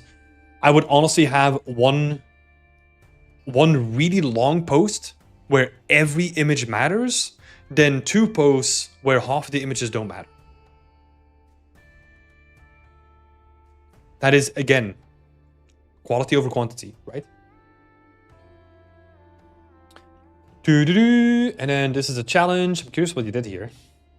Hey, I like this presentation. I say that I like this presentation. I think I don't know if this is true, but I think this might be because this is literally the presentation template that I put into the project. So maybe I'm just looking at my own presentation template and I'm like, ooh, I like this. If you did this yourself, this is great. But there's a reason why I think I removed it. I don't know. I want to see people make their own presentations, right? Yeah. A lot of the stuff that I'm missing is game art stuff, right? Look at any of the previous episodes that we've done. You know, topology, UVs, textures, texel density, anything that gives me more of an indication of what you're doing and how you're doing it, show it. Show it. It's missing all the good stuff. You're just showcasing me like, I don't know, the fast food, but I wanna get to the juicy stuff, you know? And we're getting some glimpses here. But yeah, show me a bit more, right? Like show me the process. So in general, yeah, a lot of here can be optimized, right? Let me see what's in here. If this vehicle is in here to just give you an excuse to have a vehicle tab, that's not going to work because no one's going to hire you for this vehicle, right? Again, I'm trying to be very straight, open, and honest, right? But if your only vehicle that you're doing is from 9 years ago, no one is going to hire you for your vehicle stuff, right? Because this environment that you've done looks way better than a vehicle. So I'm not going to hire you to do a vehicle when you can make this cool stuff, you know? So yeah, really think about that. Really think about how you present yourself, and yeah, take it really seriously. It's interesting. How do I go back to like the main portfolio?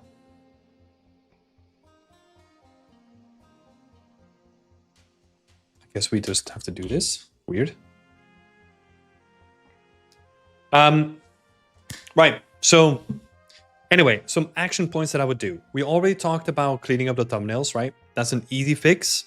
Try to make it like nice and clean. I know that you're limited with professional work, but maybe think about this one. Actually isn't too bad. I think it's mostly this guy, where the font is just like really big, really dominant, and it's again like make that banner like 30% of what it is now, make it like really tiny and clean, and make the work the focal point, right? But yeah, the newer stuff is actually not too bad, just having the logo here. Don't push it all the way in the corner like this one. Give it a little bit of space to breathe. But yeah, most of that stuff is restricted by what you can do from the company, right? Remove the old work. Anything like this thing is 9 years old. I know that you can do better, so don't put it on here. And then this stuff can literally be just like one post. Just turn it into one post. And make it more impressive, right? Like show me breakdowns, show me what you've done, show me the process, show me show me all of it, you know, not only the pretty images. Because even this, right? Like you're doing a breakdown, but I want to see your topology, your UVs, your textures, like all that kind of stuff. So let's go ahead. Let's go here. Oh wait, I need to fix something up here. So I can't give any points. Hold on. Let me just like activate something real quick. So go in here. I want to add this. Cool. Okay, there we go. So hireability at this point. This is an interesting one. This is an interesting one because so techniques, I'm not really seeing any techniques. Let's start with the easy stuff, right? Most of the techniques I have to guess what you're doing. There was some sculpting breakdowns in like the challenge stuff, but I'm not really getting like a lot of techniques from you at this point. Artistry, I think artistry is actually pretty good. You know, like the work that you're showing off here, like even though this is maybe the one thing where I could be like, this is probably costing you not necessarily points, but it makes me curious because this is your work during a CGMA course, right? And then the other stuff that you have on here, apart from this tank, this really old tank, there's nothing here from your personal work apart from the team challenge, right? What I want to see from you is what can you bring to the table from personal work, right? That is the stuff that you want to do.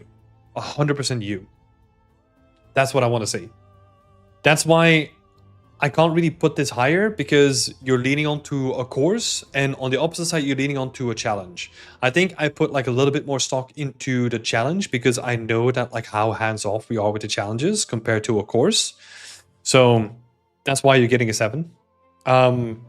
Presentation, there's a lot of stuff in the presentation that can be fixed. Yeah. I'm totally not convinced of the presentation. Just some of the things that we talked about, like again, being very picky, right? The size of the font sizes, well, the size of the fonts, the laziness in which you like display your work with just like not cutting out like images properly on certain elements. And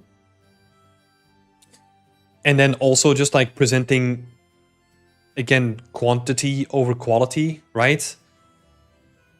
I think something like this looks okay-ish, but I know that you can do more. You know, like some of the work on display showcases to me that you have it in you to go the extra mile, but I'm not seeing that.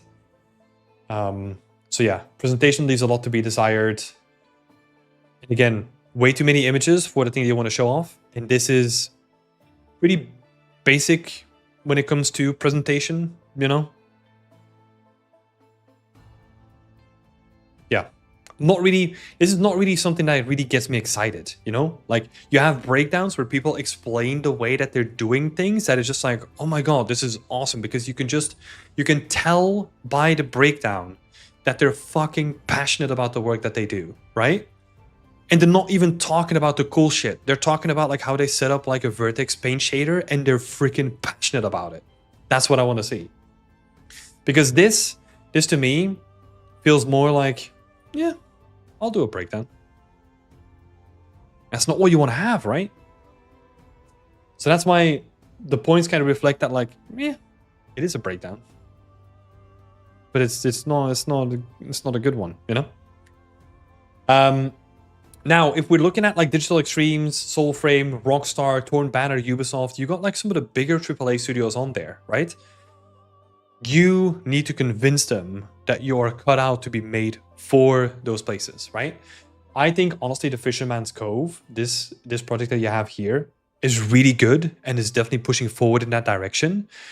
But basically, if we were to isolate your personal work, currently this doesn't count because this is going to go in here, and this doesn't count because that's a team challenge, right? Sure, it's not that it doesn't count necessarily, but it's hard to get the full you out of the team challenge.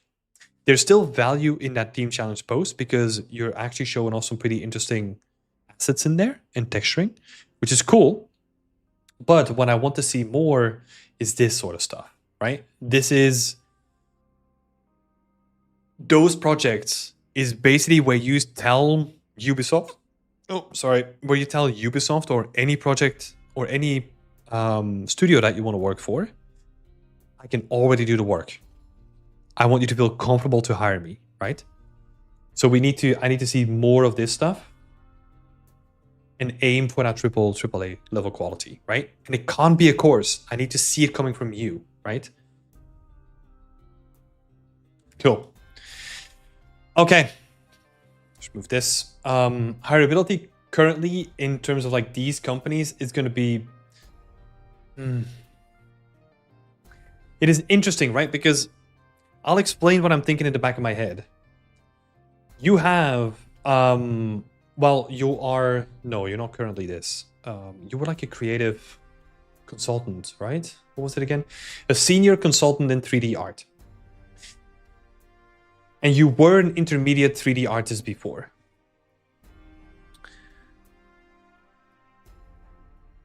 So technically, I'm imagining you around like the intermediate / senior position, right?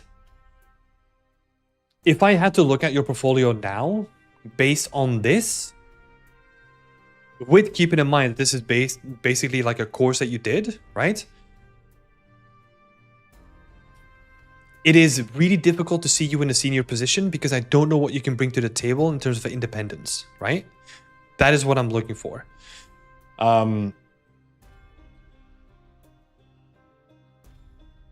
Yeah. So that's what I want to see.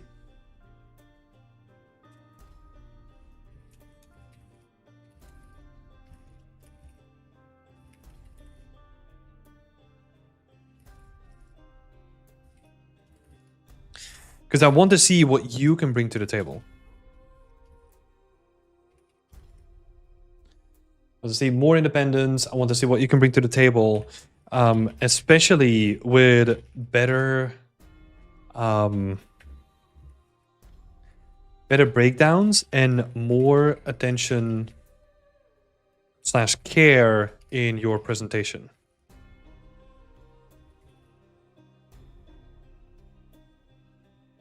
And how you present yourself. And then remove old.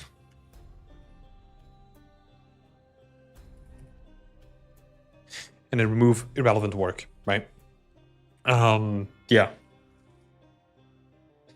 I think again, there is potential there. Let me have a final look here. Because here's also an interesting thing that I'm thinking about. Like, this stuff looks interesting, right? Like, this stuff looks cool.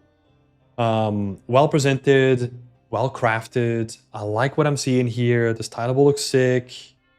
But it is like buried in like a post of other stuff, you know? So honestly, if you were to showcase, if this is the level of quality that you can bring to the table, just do a small project that showcases this sort of quality.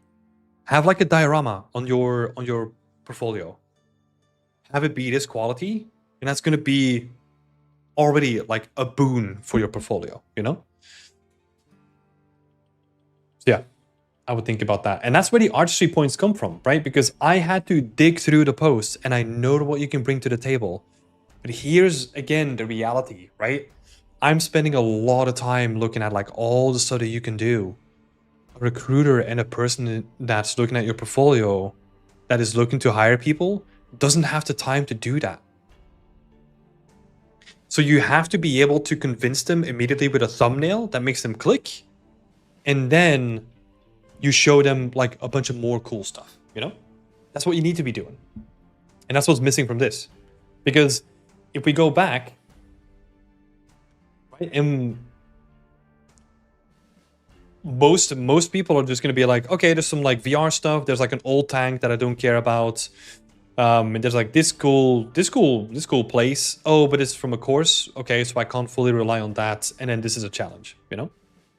That is probably the extent of what most people are going to look at your portfolio, right? And I know that that's harsh, but you have the ability to fix that, right? You have the ability to say like, hey, look, this is actually what I can bring to the table. You need to become better at selling yourself and your skills, right? Bring those to the forefront, and you are immediately going to increase like your hireability drastically. All right. Thank you, Sundar. Thank you for showcasing your portfolio. I know that sometimes these are uncomfortable, but I'd rather have the uncomfortable conversations now and help you get that job rather than, yeah, just sort of being like, oh, this looks nice, you know? It's kind of sugarcoating things. But yeah, again, ending on a high note, I know that you have it in you to make it. Because the stuff that's made under pressure doing the team challenge, that looks good. Do some of more of that stuff because I know that you have it in you to bring it. That doesn't mean you don't have to create like environments that have this scale. Make smaller stuff, right? Make small dioramas, make single props or like gates or something like that where you can show off like, hey, this is the stuff that I can bring to the table. It's awesome. Right. Thank you, Sundar. Let me also submit this. Cool. Let's see. Leia is saying that's where DaVinci Resolve really comes in handy. It's basically your pitch deck. Yeah. So like DaVinci Resolve is really good. I love Canva for this stuff. If you want to have like really quick, easy, like editable stuff with like a bunch of like ready-made templates for you, Canva, you know? And now Affinity is also free within Canva and all that kind of stuff. Like, use it. All the tools are there. And then for video stuff, of course, like DaVinci is good because it's free and it actually has like a good tool set. I think there's also like a competitor to After Effects now. I have not looked into that just yet because there's so much coming out. But yeah, so the tools are there, right? It's just the intention that you have with your portfolio is you have to be very intent of like, okay, this is okay. This presentation that I currently have is okay. How can I take that better? Like, how can I make that better? And how can I then, looking at like other people in the field that got a job recently, like how can I level up to that level, right? Or take some of the learnings that they have and build my own thing around it, right? Because sometimes if you don't know what good looks like, that makes sense. But then you just have to bring stuff out, right? Also, Tim, can you pass me by? I didn't mean to apply for a review and I did like a couple months ago. That would be much helpful for someone else reading it right now. You don't need to spend time on my page. Okay. Why is that no longer relevant? Tala. I'm curious. It's been 2 months since I opened my laptop, and the day I opened YouTube, I saw the stream, and I'm now on a portfolio review. Yeah! Welcome back. Did something happen in your circumstance? I mean, that sounds so dramatic. I'm just curious as to why you don't think it's relevant. I just moved to New Zealand and trying to settle in still. Yeah, but does that not mean that you want to do more work for your portfolio before you show it off? If that is what's happening? Because I mean, I'm okay with it. We can skip you.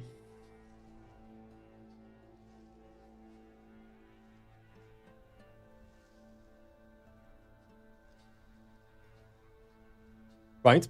It might be a while before you get into the running then again, right? If you have to reapply. But that's okay. I hope the move is going well.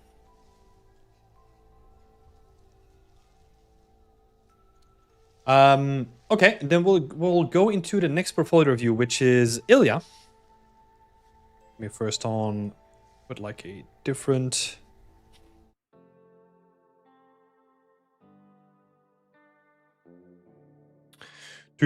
So for Ilya, my dream is Sony Santa Monica Studio. Sorry, I read that wrong. Okay, very specific dream. Interesting. Sony Santa Monica is your dream studio. My initial reaction is obviously going to be if Sony Santa Monica, are they working on what is their God, I forget the name of their game that they're working on again.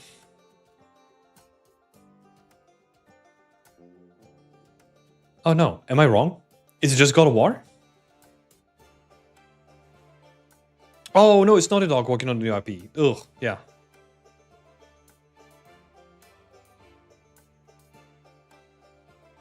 Did you score the first one?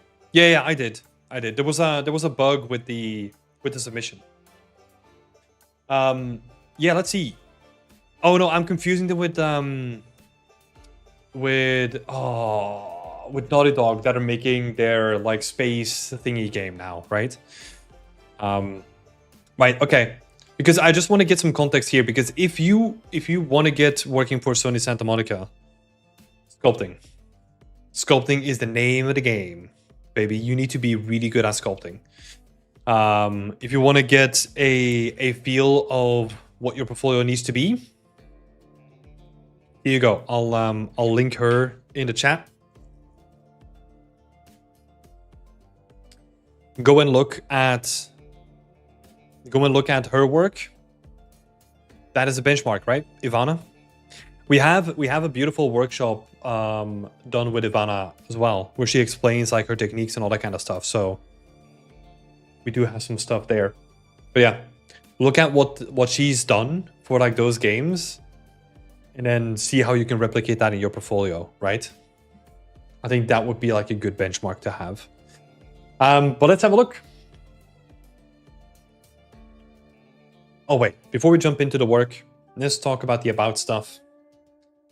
3D environment artist, level artist with a huge passion for creating immersive 3D worlds. I've been working at Nexium Game Studio since August 2025. Awesome, congratulations. And then we have a whole bunch of social media networks. Right? And let's do an exercise.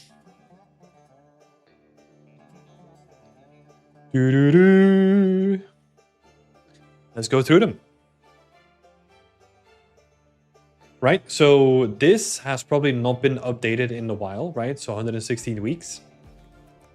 Right, so that is out of date. Oh, I remember this. Remember the Snow Temple. Can we see when this was posted? Published March 2024. Okay, so this is like 2 years old as well. This is 2 years old as well. That's 2 years old as well. Cool. And then, okay, 3 months old. That's cool. I mean, this is just like showcasing like all the renders and stuff, right? So the reason why I wanted to do this exercise is this is a good showcase as to what you want to showcase on your portfolio, right? Because a lot of this stuff feels very personal and doesn't have any relevancy to you as an artist, right? Well, to you as a professional trying to get hired into a game studio, right? So all of this stuff, especially all the outdated stuff, remove it. Maybe keep one professional social media platform where you post on regularly, right? I think you... Oh, I guess that's like YouTube. But if you have a platform where you post on regularly, that's fine. Keep that platform and make that like your professional platform where you post stuff on regularly, right? But other than that, I will just remove all of this, because what is going to happen is that we are going to see like a bunch of random stuff that is just not relevant to your application, right? So it's about curating your the visibility of who you are, right?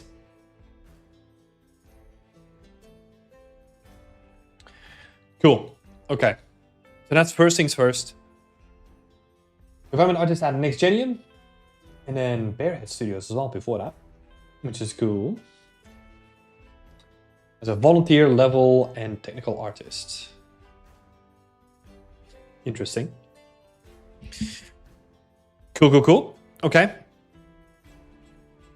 And then you got English and Russian, full resume available upon request. Interesting. I would, well, yeah, we're running into the restrictions when it comes to ArtStation, right?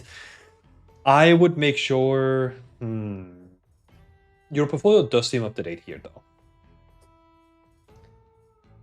Yeah, this is interesting because I would say that if you can't put on your full resume here, you have to find another way to share your full resume without me having to ask you, right? Because what is happening is you introduce friction into a system where other people are just sharing their resume for free and I can just go and get it, you know? Whereas if you then ask me like, hey, let's say I'm even interested and I want to get your resume, maybe I'll reach out, or maybe I will just pass on because like other people, I have the resumes already, right? So remove that friction in whatever way you can. Usually that is LinkedIn, right? You're from Russia, so I don't know what the restrictions there are. But find another way to display your CV in a way that makes it open and available. There's a lot of tools online that can help you. But yeah.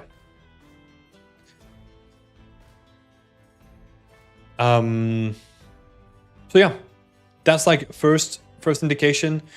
I would also say first indication here is potentially removing some of the older work as well. I think this might be like really old, but I'm curious to dive into some of the other stuff though.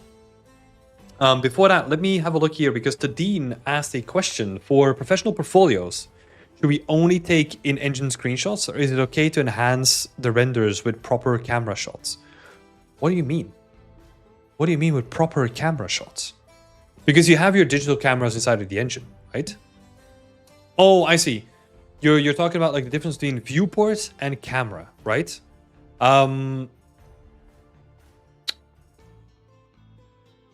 I would say it is not a requirement, but a camera does give you more options that you don't have in your viewport, right? It gives you more control.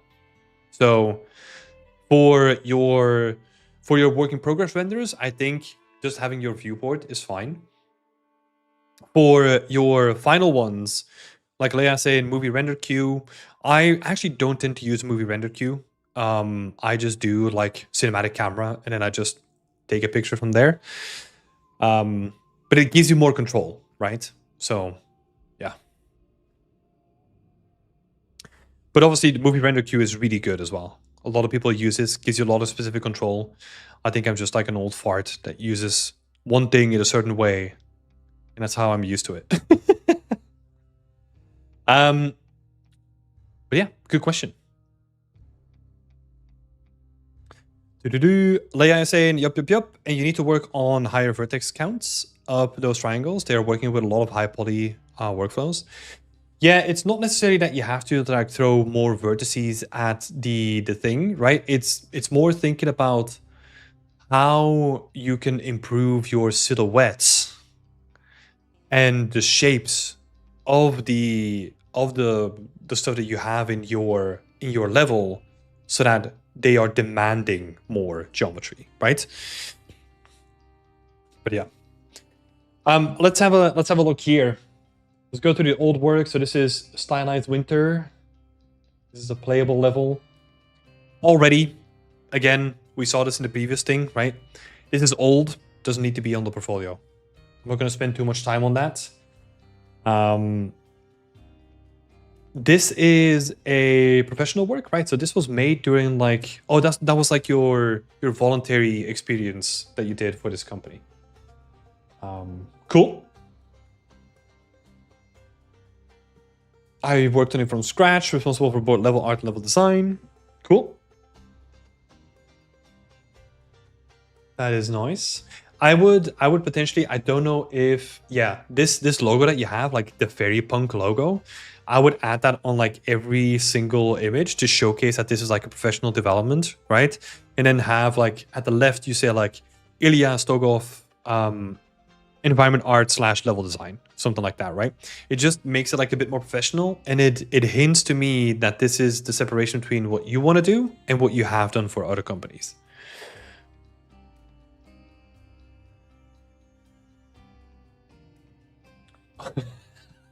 Wow.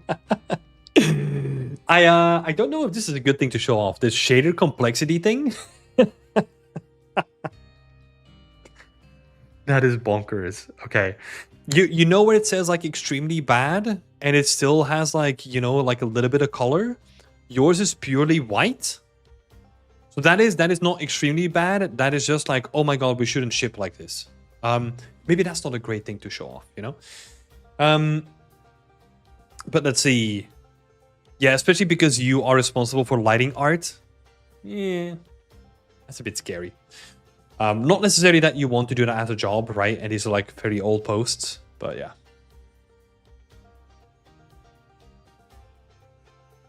Oh, we're flying through a branch. Okay, interesting. Thanks for that. I get my head smacked with a branch.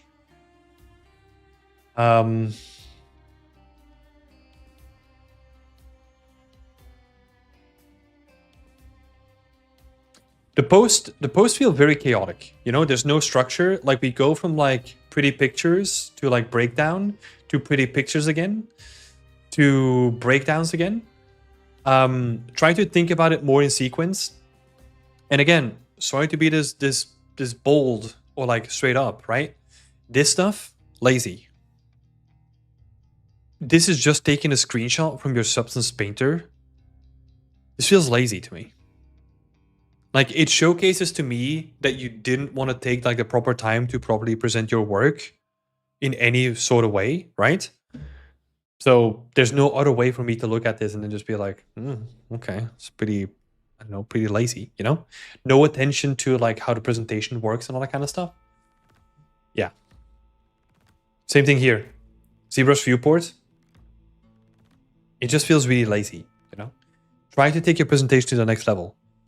This is literally, if you think about like your presentation as like a staircase, this is literally like the ground floor. We're not even increasing like the value of our presentation. This is literally just taking like a screen capture, throwing it on your portfolio, and then expecting someone to hire you for it, right? That's not gonna happen. It's just not, you know? So take a little bit of extra time, present this stuff well. Because it also doesn't take too much of time, you know?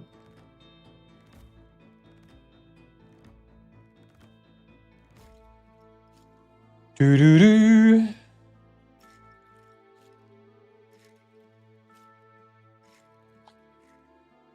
Okay, we have a lot of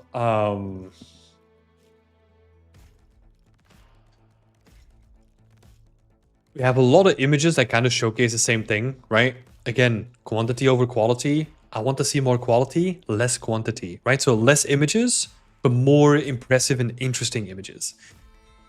Again, like add a little bit more about storytelling, right? This is for future projects, but who lives here, you know? Because this is a treehouse, but it just feels like a generic treehouse, you know? Like we don't really get a sense of who's living here or who they are as a person.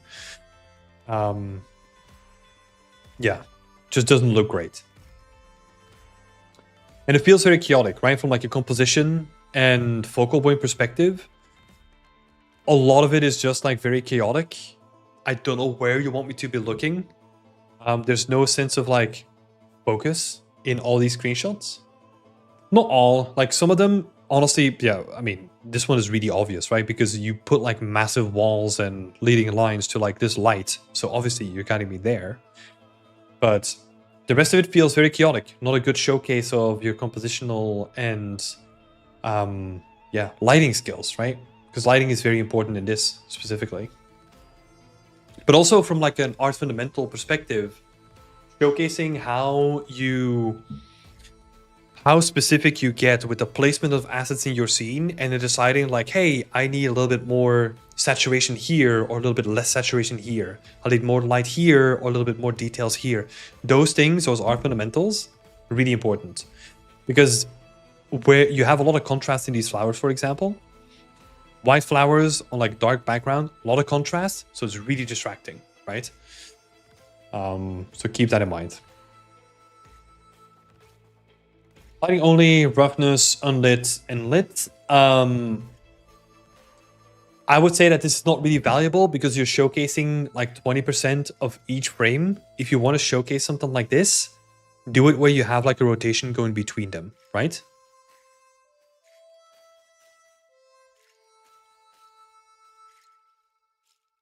Okay. These breakdowns, I'm missing the game art stuff, right? Like, what is the texel density? How did you blend these things? What is the poly count? What are the textures? What are the UVs looking like? Like all those different things, like I'm missing. Leia saying acid zoos come in handy here, showing your assets in neutral direct lighting to showcase how they look in the engine. Yeah, that is what we're kind of doing here, right?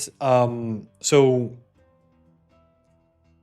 it is nice and it's recommended to have some sort of like neutrally lit scene. For sure. I think that can always help. Let's see. I would prefer to see albedo / roughness, metallic, buffer visualizations. Yeah, this is weird, right? Because if you showcase to me like, okay, lighting only, then roughness, then unlit, and then lit, what the hell is this roughness doing here? It feels like it should be base color, roughness, metallic, and then I don't know, whatever else you use, like AO, probably not, but yeah, that's what you want to showcase, right? And now it just feels like, well, I'm doing lighting breakdowns, but I kind of like that it has 4, so I'm just gonna chuck in like a random roughness visualization here. Kind of feels random, right? Okay, we're gonna skip through some of these.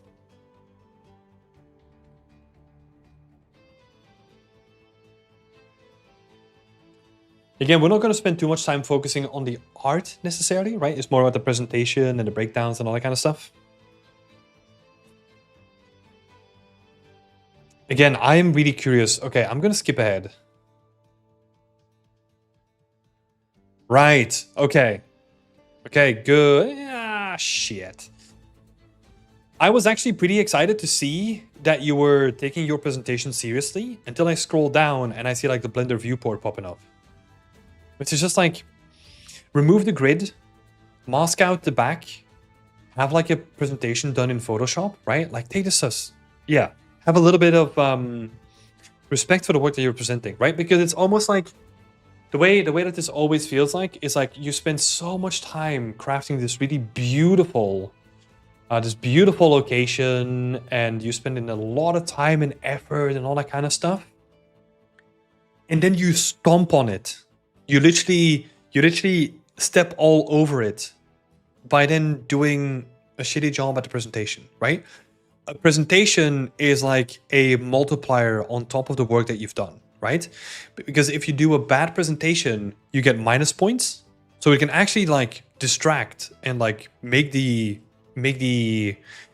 impression of the work worse, or it can elevate it to the next level, right? Yeah. But some of this is already, you know, taking this, doing something like this, making like neutrally lit like scenes. This is already better than some of the stuff that we saw before, right? But again, also and this is where it becomes interesting, right? In these sort of settings, in neutral scenes, it becomes really clear that you need to do a lot more work on your individual assets to make them look good compared to the environment, right? Because this is pretty basic at this point. So that would be a way to showcase like, hey, I can do the big stuff, but I can also do the individual things, right? You need to be able to do both of those things.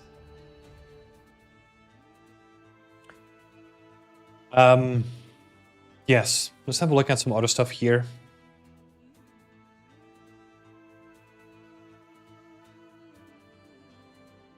Okay. Not a fan of the presentation, just how dark it is.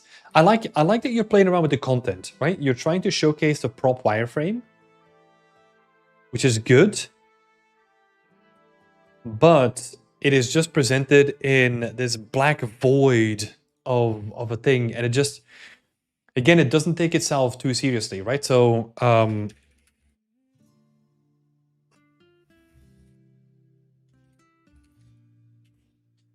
let's have a look at like what a friend of mine did. There we go. So I actually don't know how he did his breakdowns here, so let's have a look.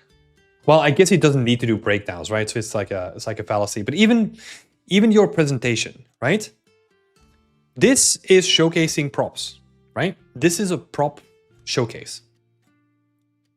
Look at what it's doing, right? Look at what it's doing. It is in world, trying to present you with an idea of what it could be, right? Even this. I mean, I say even this, but this is really good, right? And it's trying to achieve the same thing that you're trying to do here, right? So technically, this is a prop breakdown. This is also a prop breakdown, right? Obviously, it's kind of dangerous to do this sort of comparison because of course, like Will has a lot more experience, right?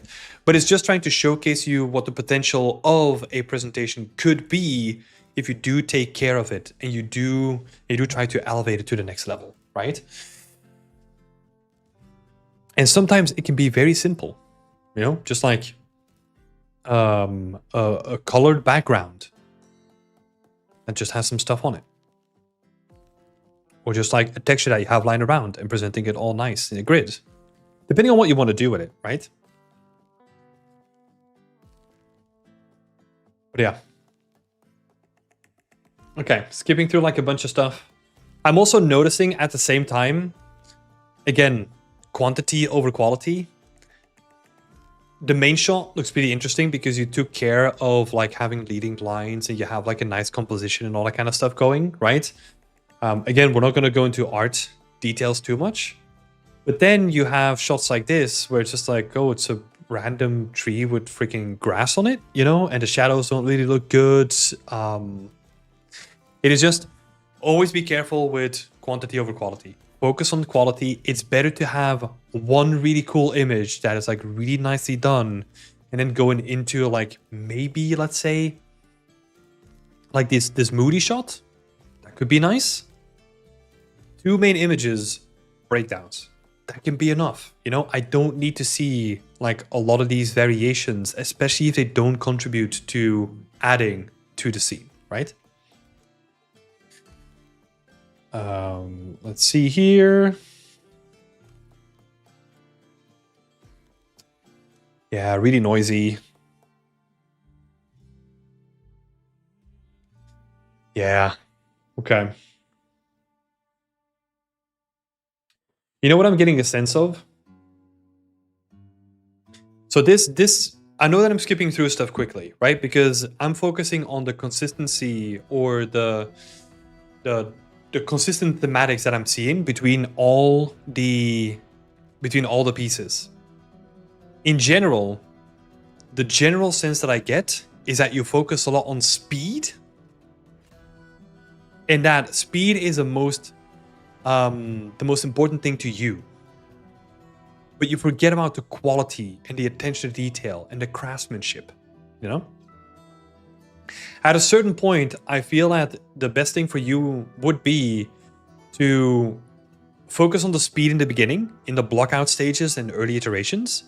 And then at a certain point, be like, okay, how do I build like a small benchmark? And how do I take my art to the next level?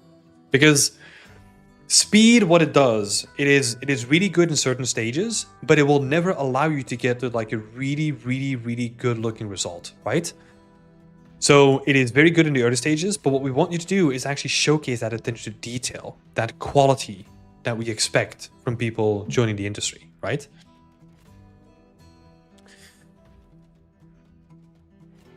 Because yeah, that's the overall sense that I'm getting, is that it's speed. I need to do quick. I don't really think about like a lot of stuff. Like I need to just like put stuff into the scene and it needs to be done quickly, you know? And nothing really has like the sense of care that it deserves, right? And we can stop at any random image and we can have a look at these fences, right? Is that how fences are made? No, right? They don't even connect. So what's the point of those fences? And I know that it might seem like small and trivial stuff, but even taking care of like these fences where like the fences are properly connected, maybe one of them is broken, they're not like 100% straight, and they're like misaligned and misshapen, that already tells me so much about you as an artist compared to what we're seeing now, right? Let me see. I wanna keep going with this fence example. Do I have an idea like a fence? I'm trying to think. Actually, let's go to my likes. I'm curious what we can find. Where the fuck do I go to my likes again? There we go. Love that it's all just like team challenge stuff. We're gonna see if we can find some stuff here, right? So this has a fence.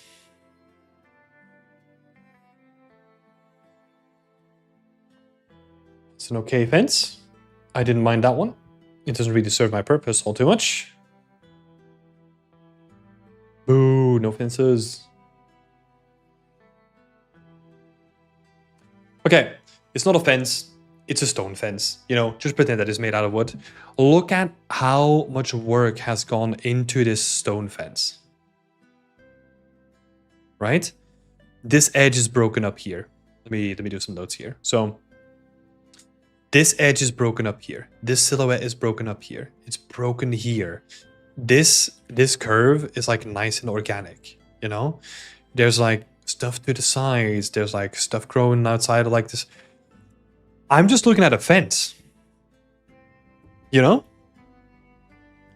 We're looking at a very similar asset, but the care and the attention to detail that has been taken into this fence from like Oleg compared to the fences that you're approaching in your scene is completely different, right?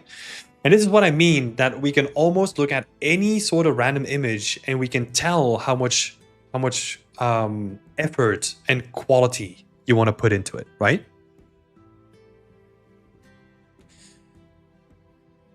Cool, and I think we've seen most of it, right? There was a lot of consistency between a lot of the work. I think a general sense that I'm getting is that the overall environment art, like the overall macro, like that means that like the big scale environments, they look decent. The issue with them is as soon as you start digging into them and you start scratching the surface, it breaks down because nothing holds up really, right? And that's more what I want to see. Because you can quickly cobble stuff together, right? I'm actually curious. So this is a month, 3 months, 4 months, 4 months, 9 months. So you are putting out like a lot of work in 1 year, which is really impressive, right? However, I do need to emphasize that that is probably not going to get you the job because, well, that sounds a bit harsh.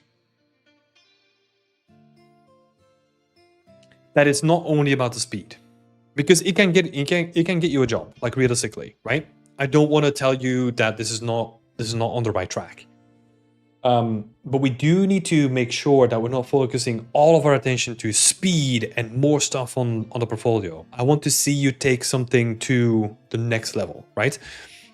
Because if we think about, I'll try to make it really clear, right? So if you have a portfolio,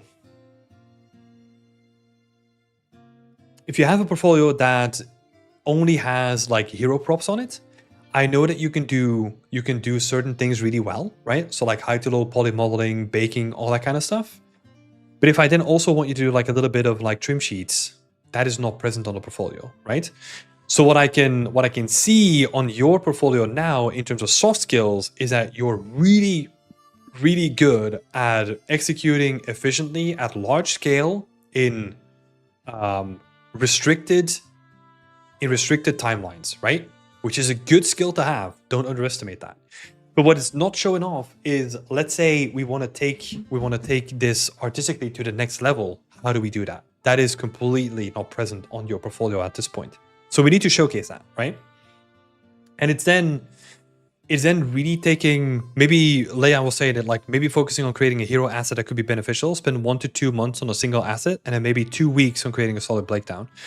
I think yeah, that's a good idea. I would say also it is anything in here, right? Like for example, you have like the campfire or this kind of stuff.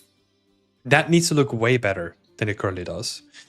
And it's literally just, okay, how do we then spend more time on making this like the best quality that it can be, so that we're not only rushing to like the final result, but we need to also take care of like the small things too. And to a certain degree, like the same thing can also be said about, you know,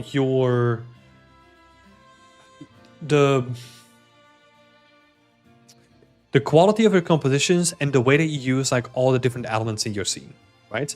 So for example, what I mean with that is that the skybox here, there's so much stuff going on that it almost feels like you threw like everything in the kitchen sink at it.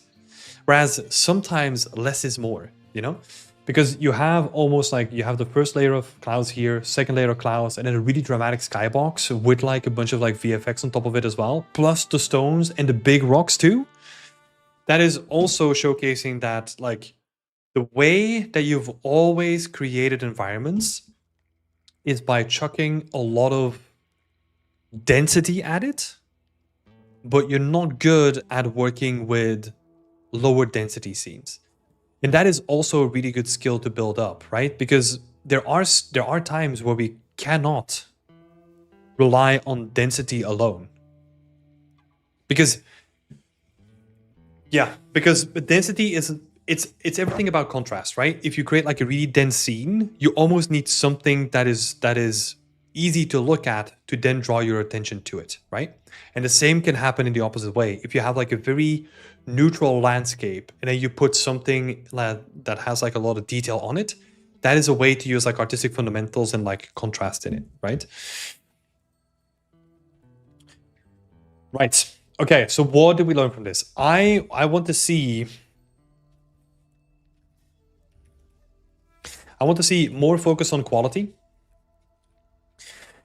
compared to quantity, right? So focus more on quality, especially individual props. That doesn't mean that they need to be like super high quality hero props, right? But even the props that you make in your environments need to look better than they currently do.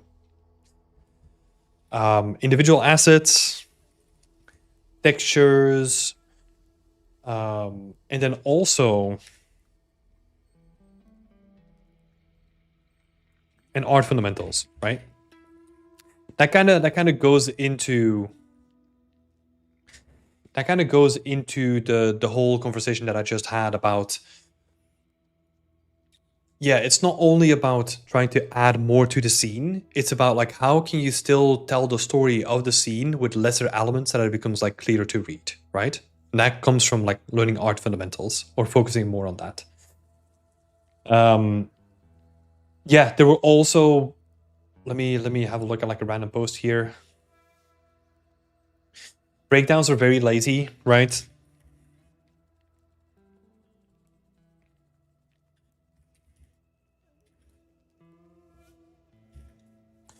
You need to take time to present them better, because let me look here, right? So in the latest one, right? So the last one that you've made.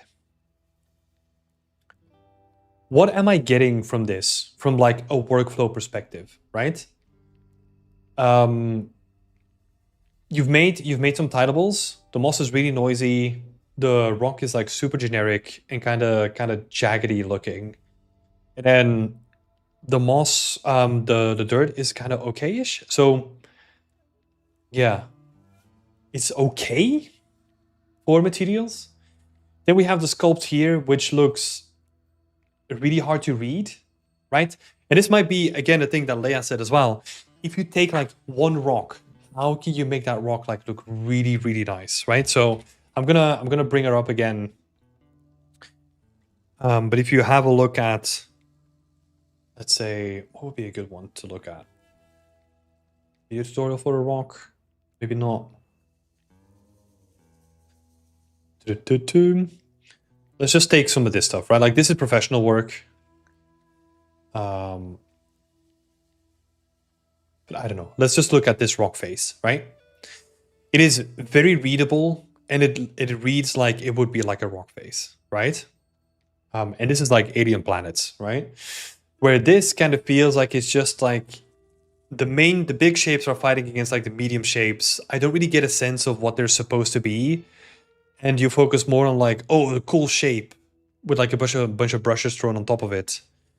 And then that's the end result, right? Like kind of losing all the beautiful, well, all the details that you put into sculpt kind of get lost because of the texturing then again. So even with this, making one really good looking rock can be like, if we just look at rock, right? Let's have a look. Look at this. And like just this rock reads really nicely. Or I don't know, something like this. Right? Like look at these rocks. These rocks they showcase to me that you know how to use shape language because you have bigger shapes, medium shapes, and smaller shapes, right? And they're made to be modular, so every rotation looks different, which looks really nice. So there's a lot of value in this compared to this sort of stuff, right? So this is what you should be aiming for, especially because, again, your goal is to get to like Sony Santa Monica, right? This should be the quality bar that we're looking for, not something like this currently, right? Cool. Okay. So the breakdowns are very lazy. Take more time to present them better.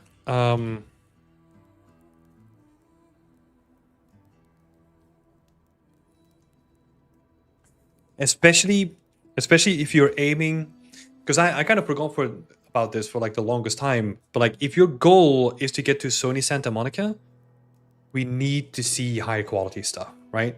Those beautiful rock sculpts. Make a smaller scene that is going to be way more impactful, and spend more time on storytelling, rock sculpting, really defining like what materials are going to be used and make them look the best that you can.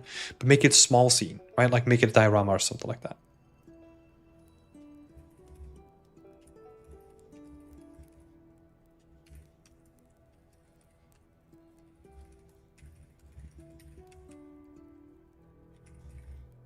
Because yeah, we want to see quality stuff when you want to work for like the most well-renowned like studios. You set the bar like really high. So that is the bar that you need to aim for, right? So techniques, we didn't really see any techniques. I mean, here and there, like we had a couple of techniques, right? Like you showed off some sculpts and stuff here. But yeah, I'm not really getting too much from it. Like, I also don't really get an idea of how you blended everything together, or like vertex painting or anything like that, you know? So techniques are pretty low. I think artistry is going okay. I'm still lacking a, again, for me, from like an artist perspective, it's like, how do you lean on artistic fundamentals and make something that is not just like, here's everything, but I want to see you do more with less, right? Presentation, honestly, presentation was pretty lackluster. Like straight up, I get really demotivated when I just see like a Blender viewport, because yeah, it's just, I don't know. I want to find like a better way to say it, but this is just lazy, like 100%. Like, what is, really think about like what this is trying to tell people, right? Because it is giving the intent of like, yeah, I don't really care about this stuff, you know? Like, here's a viewport. So really lazy at this point. Hireability, specifically for Sony Santa Monica, there's still a lot to go. Again, there is some interesting stuff happening with your artistic skills already, right? But at the moment, your hireability specific for Sony Santa Monica, you have to learn a lot still. And really push forward to that quality, right? Get rid of the idea of having to make bigger and bigger scenes. Go for a small scene. I have a presentation here that I'm kind of working on. It's very work in progress. But I'm kind of collecting a bunch of references for students.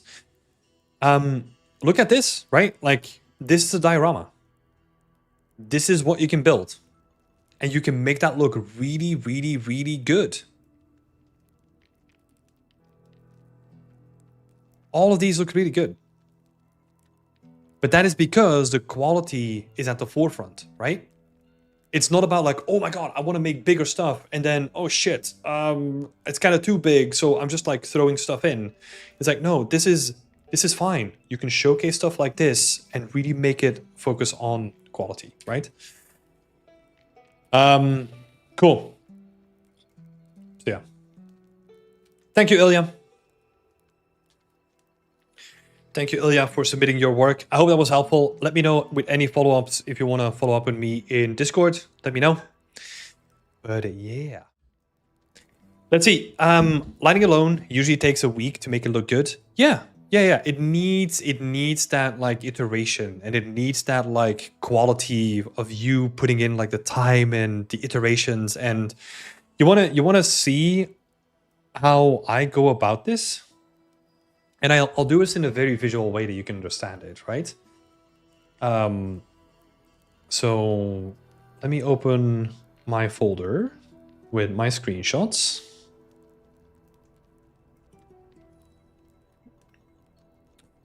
Here's my screenshot folder. Right, so let me do this. Let me make sure that you can see all of them. This is my screenshot folder of my project, and this is not all of them, because I have like this secondary folder here.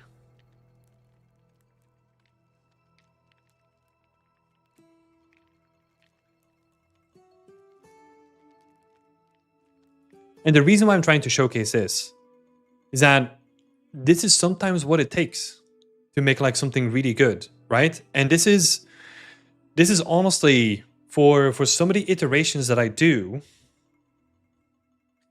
like you can see that if we zoom in, right? So if we zoom in, some of these shots, it is literally like, where does the shot even begin? You know? So if we have a look here. So this is this one shot, right?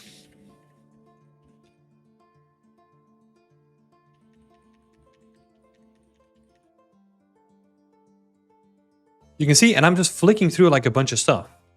But like every iteration, I'm like, I don't like. You can kind of see what I'm doing, right? So if you go back here, it's like, well, this was a test, so this looks ugly.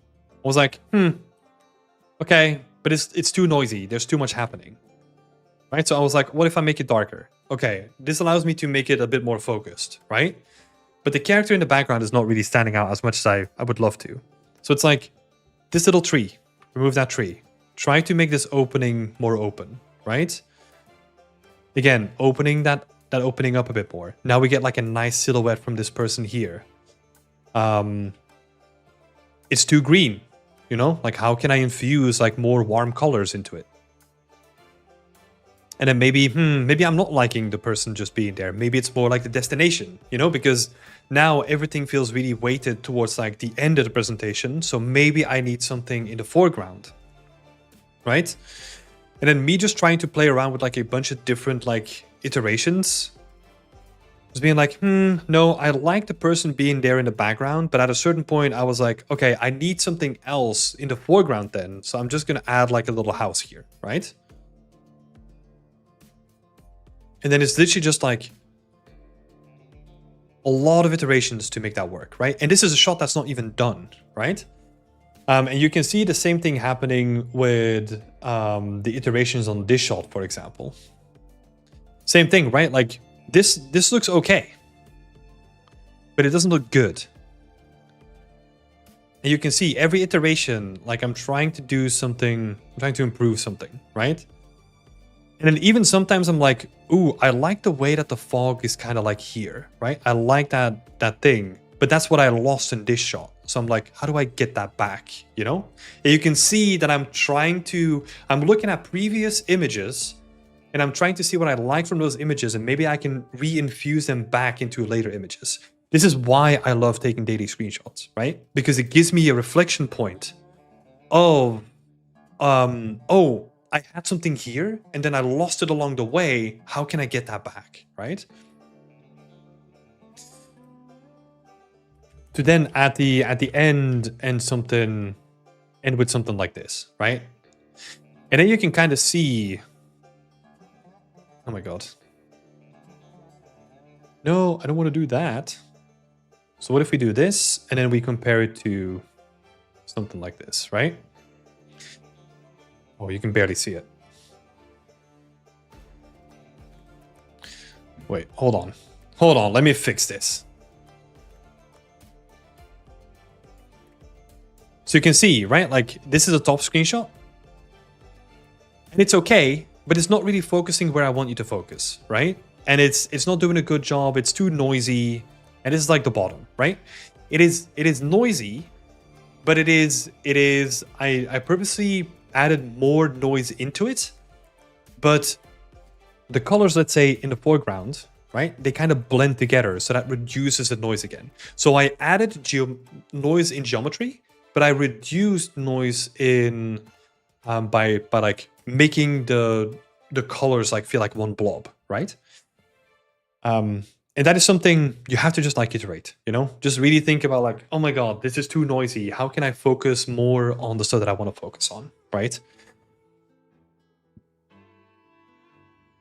MSR is saying, I need to come up with ideas for smaller scenes myself. It's surprisingly hard. Well, this is also the reason why I'm building this little presentation that I'm doing here, right? There's a bunch of really good like examples from like smaller scenes. These ones, by the way. Yeah, that's fine. This is from my old school. I love what they're doing with these. This is literally just like, hey, you make a gate. All the rest of it is mega scans. I think, right? Or at least that's the way that I would do it. Using self-made assets and foliage and a mix of mega scans? Yeah. I honestly, for a scene like this, I would not even do like any foliage stuff myself. I would literally just be like, hey, I want to make like this like gate. And that's it. And that's all it needs to be. And there's a bunch of really good ones actually. So probably if you're gonna see DIA, that's probably gonna be one similar. Let's see. Sort by length, I guess. Is that gonna be helpful here? Anyway, even in this presentation, right? This is from the same school. This is from the same school. That's from the same school. You can tell, right? It's the same sort of exercise, but it allows you to focus on the quality over the quantity, right? But there's like a bunch of good examples here where this is I'm still trying to formulate like what I'm thinking with this, right? But these are like closed environments, right? So that means that you have a very limited amount of stuff that you need to do, right? Because even in this one, sure, you have like a bunch of like foliage and all that kind of stuff happening behind it, right? That's not where the focus is. So just use mega scans for it, right? Fill out the rest of it, we're fine. And just focus your attention where it matters, right? The staircase is probably where like a lot of the attention went to, and then some of the like more unique stuff in the forefront, spend your time there. And then the architectural elements, right, for sure. But the rest of it, you can actually get away with like a lot, right? This is student stuff, right? This is not professional quality that I'm talking about now. These are students in, I think, the second year doing this sort of stuff. So you can too, right?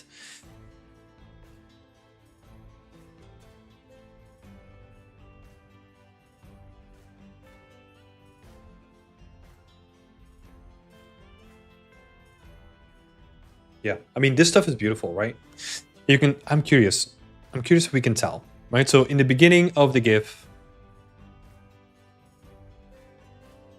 this is cool, right? This section here, you know what I notice? There's a tree, it's handmade. It's gone. Because this person, I think Nora was her name? Nora realized, or probably got some feedback from someone, that it's actually just like, hey, that tree doesn't look good. If you want to make it look good, you're going to have to spend 2 months working on that tree by itself. It's not worth it. Replace it. Doesn't matter. The tree's in the background. No one gives a shit. The focus is on the foreground anyway. Right? And then I think, I'm not sure if they use like mega scan textures or some of that, but that's beside the point, right? It's a showcase that you can actually make stuff that is like fairly condensed. That you can get away making this stuff look really good with like limited resources, right? So yeah, there's like a bunch of cool ones here. Yeah, let me see. What else do I have? These are like little dioramas. Great example, thanks. Yeah, I will probably share this in the Discord as well once I'm done with it. I'm hoping to share it over the weekend. For portfolio pieces, do you suggest having separate sets of lights for each shot? Not necessarily, but you can. There's nothing stopping you from doing it. I do not recommend it because it's just more work. But yeah. What do you think is a reasonable scope for an interior environment? For me, it's easy to get overwhelmed by the amount of individual props. Well, here's the thing. You don't need to do individual props, right? Like with an interior scene, you just do something like this, for example, where it is literally just this one shot. And again, the focus is on the piano, right? If you want to make a piano, that's good. Make the piano. Just grab a vase from like Megascans, throw like a dead flower in it, and then maybe, I don't know, grab a gramophone from somewhere else, right?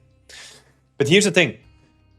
I think your question is hinting at like, I want to make everything myself and I get overwhelmed by the amount of individual props, right? But it's getting away from, hey, I want to showcase that I can do a certain workflow. I'm going to make this cool piano.